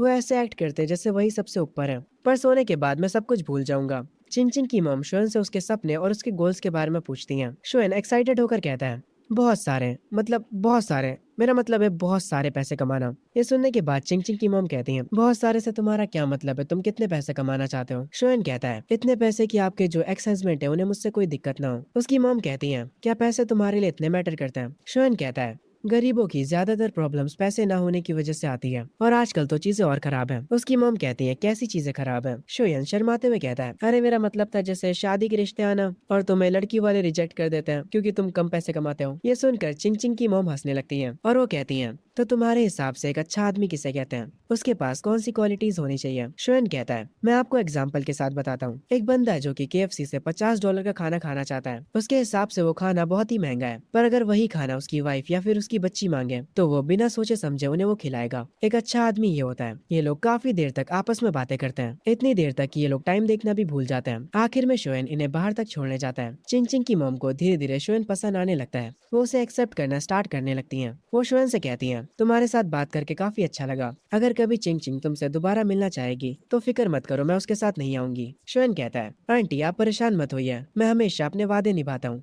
ये सुनने के बाद चिंग चिंग और उसकी मॉम कार में जाकर बैठ जाते हैं। शोयन खिड़की पर कहता है, चिंग चिंग तुम अपना गिटार बार में ही भूल गई। ये सुनने के बाद चिंग चिंग कहती है, तुम उस गिटार को रख सकते हो कुछ दिनों के लिए, पर हाँ मुझे वापस देना मत भूलना। वो उसे बाय बोलती है। शोएन कहता है, ठीक है फिर तुम्हें इंतजार करना पड़ेगा अगली बारी का जब हम मिलेंगे। खैर उसके बाद उनकी कार यहाँ से चली जाती है। तभी यहाँ पर शोएन की बॉस आती है और वो कह रही होती है, लगता है ये एक रोम कॉम की शुरुआत है। शोएन उनकी तरफ देखता है। बॉस हंसते हुए कहती है, तुम अपनी सासू माँ से 2 बार मिल चुके हो और अभी भी नाटक कर रहे हो। आखिर ऐसा कैसे हो सकता है कि तुम्हें इतनी प्यारी चिंग चिंग पसंद नहीं? ये सुनने के बाद शोएन कहता है, अगर आप खूबसूरती को प्रायोरिटी बनाकर ये सब चीजें कह रही हैं तो ऐसे तो मैं आपको भी पसंद करता हूँ। ये सुनने के बाद बॉस हंसने लगती है और कहती है, जाओ अपना गिटार पकड़ो और अंदर जाकर गाना गाना गाओ। सीन शिफ्ट होता है ड्राइविंग टेस्ट पर। वे गाड़ी चलाना सीख ही नहीं पा रहा होता। वो गाड़ी को इधर उधर घुमा रहा होता है। कोच भी उस पर काफी गुस्सा करता है। आखिर में वो गाड़ी से उतर जाता है और कहता है, मुझे काफी अनोइंग लग रहा है, मैं कभी दोबारा तेरे साथ ड्राइविंग सीखने नहीं आऊंगा, मेरा सारा मोटिवेशन तेल लेने चला गया। शोएन कहता है, अरे यार तुम कितने बेकार हो इस चीज में। तभी वे शोएन से पूछता है, अच्छा मुझे बताओ तुम्हारी गर्लफ्रेंड कैसी दिखती है। शोएन कहता है, वो बहुत ही ज्यादा खूबसूरत है। दोनों ऐसे ही बातें करने लगते हैं। उसके बाद शोएन अपनी जॉब पर आ जाता है। वो वहाँ पर अपना फोन निकालता है। वहाँ पर वो ग्रुप चैट चेक करता है जिसमें स्कूल का एक स्टूडेंट कह रहा होता है, ऐसा लगता है कि शोएन का टेस्ट भी काफी अच्छा गया है, पर क्या वो इंग्लिश में पास हो पाएगा। अगर कोई कॉलेज उसे लेता है तो मैं लाइव स्ट्रीम पर आकर टट्टी खाऊंगा। सब लोग बेसिकली शोएन का मजाक उड़ा रहे होते हैं, पर वे अकेला शोएन की तरफ से बोल रहा होता है और कह रहा होता है, शोएन के अच्छे नंबर्स आएंगे। वे में और बाकी के स्टूडेंट्स में बहस शुरू हो जाती है। वे अकेला शोएन की तरफ से लड़ रहा था। शोएन इन लोगों को बातें करते हुए देखता है और वो अपने मन में कहता है, ये लोग कितने ज्यादा चाइल्डिश हैं। वो ग्रुप चैट को बंद कर देता है और अपने मन में कहता है, कल रिजल्ट आ जाएंगे। वो चिंग चिंग को मैसेज करता है और कहता है, क्या तुमने डिसाइड कर लिया कि तुम कौन से कॉलेज जाने वाली हो। चिंग चिंग बताती है वो शंघाई जाने वाली है। इनकी ऐसे ही थोड़ी बात होती है। चिंग चिंग उससे कहती है, मेरे गिटार के साथ कुछ होना नहीं चाहिए। शोएन कहता है, तुम चिंता मत करो, मैं उसका ट्रेजर जैसे ध्यान रखूंगा, यहाँ तक कि मैं उसे गले लगा लेता हूँ जब भी मैं सोता हूँ। ये सुनने के बाद चिंग चिंग उसे ठरकी बोलती है। शोएन हंसता है और कहता है, मैं तुम्हें थोड़ी ना गले लगा रहा हूँ जो तुम मुझे ठरकी बोल रही हो। चिंग चिंग कहती है, अब बकवास बंद करो। उसके बाद चिंग चिंग कहती है, तुमने जो सॉन्ग लिखा था क्या तुम मुझे उसके लिरिक्स भेज सकते हो। शोएन कहता है, ठीक है, पर कॉपीराइट ना पाने के लिए आपको 10,000 देने पड़ेंगे। चिंग चिंग कहती है, ठीक है, हमारी डील रही।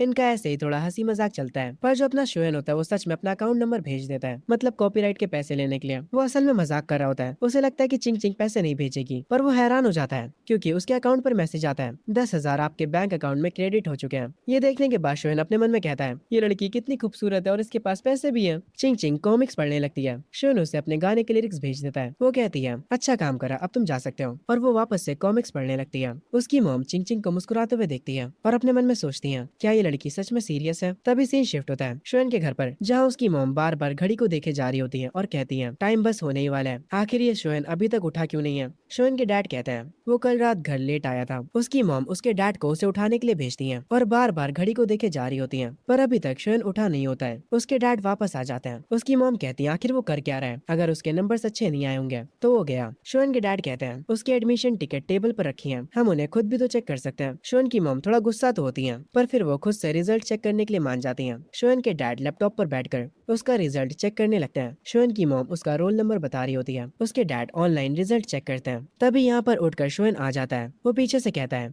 तो क्या आप लोगों को मेरा रिजल्ट मिल गया। उसकी मॉम कहती है, वही ढूंढ रहे हैं, क्या ये इंटरनेट सही नहीं चल रहा है। शोएन अपना फोन निकालते हुए कहता है, एक सेकंड रुकिए, मैं अपने फोन पर चेक करता हूँ। और जब वो अपनी इन्फॉर्मेशन डालता है तब उसका रिजल्ट उसके फोन पर आ जाता है और शोएन का स्कोर आया होता 558, जिसे देखकर उसकी मॉम कुछ ज्यादा ही खुश हो जाती हैं। उसके इंग्लिश के नंबर्स देखकर उसके डैड इतने शौक हो जाते हैं कि वो कहते हैं, क्या तुमने इंग्लिश में चीटिंग करी थी। शोएन हंसते हुए कहता है, नहीं, मैं बस लकी था, मैंने हर एक चीज सही गेस करी थी। शोएन का जो रिजल्ट होता है वो टॉप टियर होता है, जिसे देखकर उसके पेरेंट्स काफी ज्यादा खुश होते हैं। शोएन की मॉम कहती है, जल्दी से इसके ग्रैंडपा और इसकी ग्रैंडमा को कॉल करिए और उन्हें ये खुशखबरी बताइए, और बाकी सारे रिलेटिव्स को भी। शोएन कहता है, मैंने तो पहले ही आपसे कहा था कि मैं टॉप ग्रेड लाने वाला हूँ। शोएन अपना फोन चेक करता है। उससे वे का मैसेज आया होता है जो कि उसे बताता है कि उसे 507 नंबर्स मिले हैं। वो शोएन से उसका रिजल्ट पूछता है और जब वो शोएन का रिजल्ट सुनता है वो हैरान रह जाता है। वो शोएन से कहता है, सच में तुम्हारे इंग्लिश में 125 कैसे आए। तुमने पक्की बात है चीटिंग करी होगी। तुम्हारे 558 आए, तुम सच में एक टॉप कॉलेज में जा सकते हो।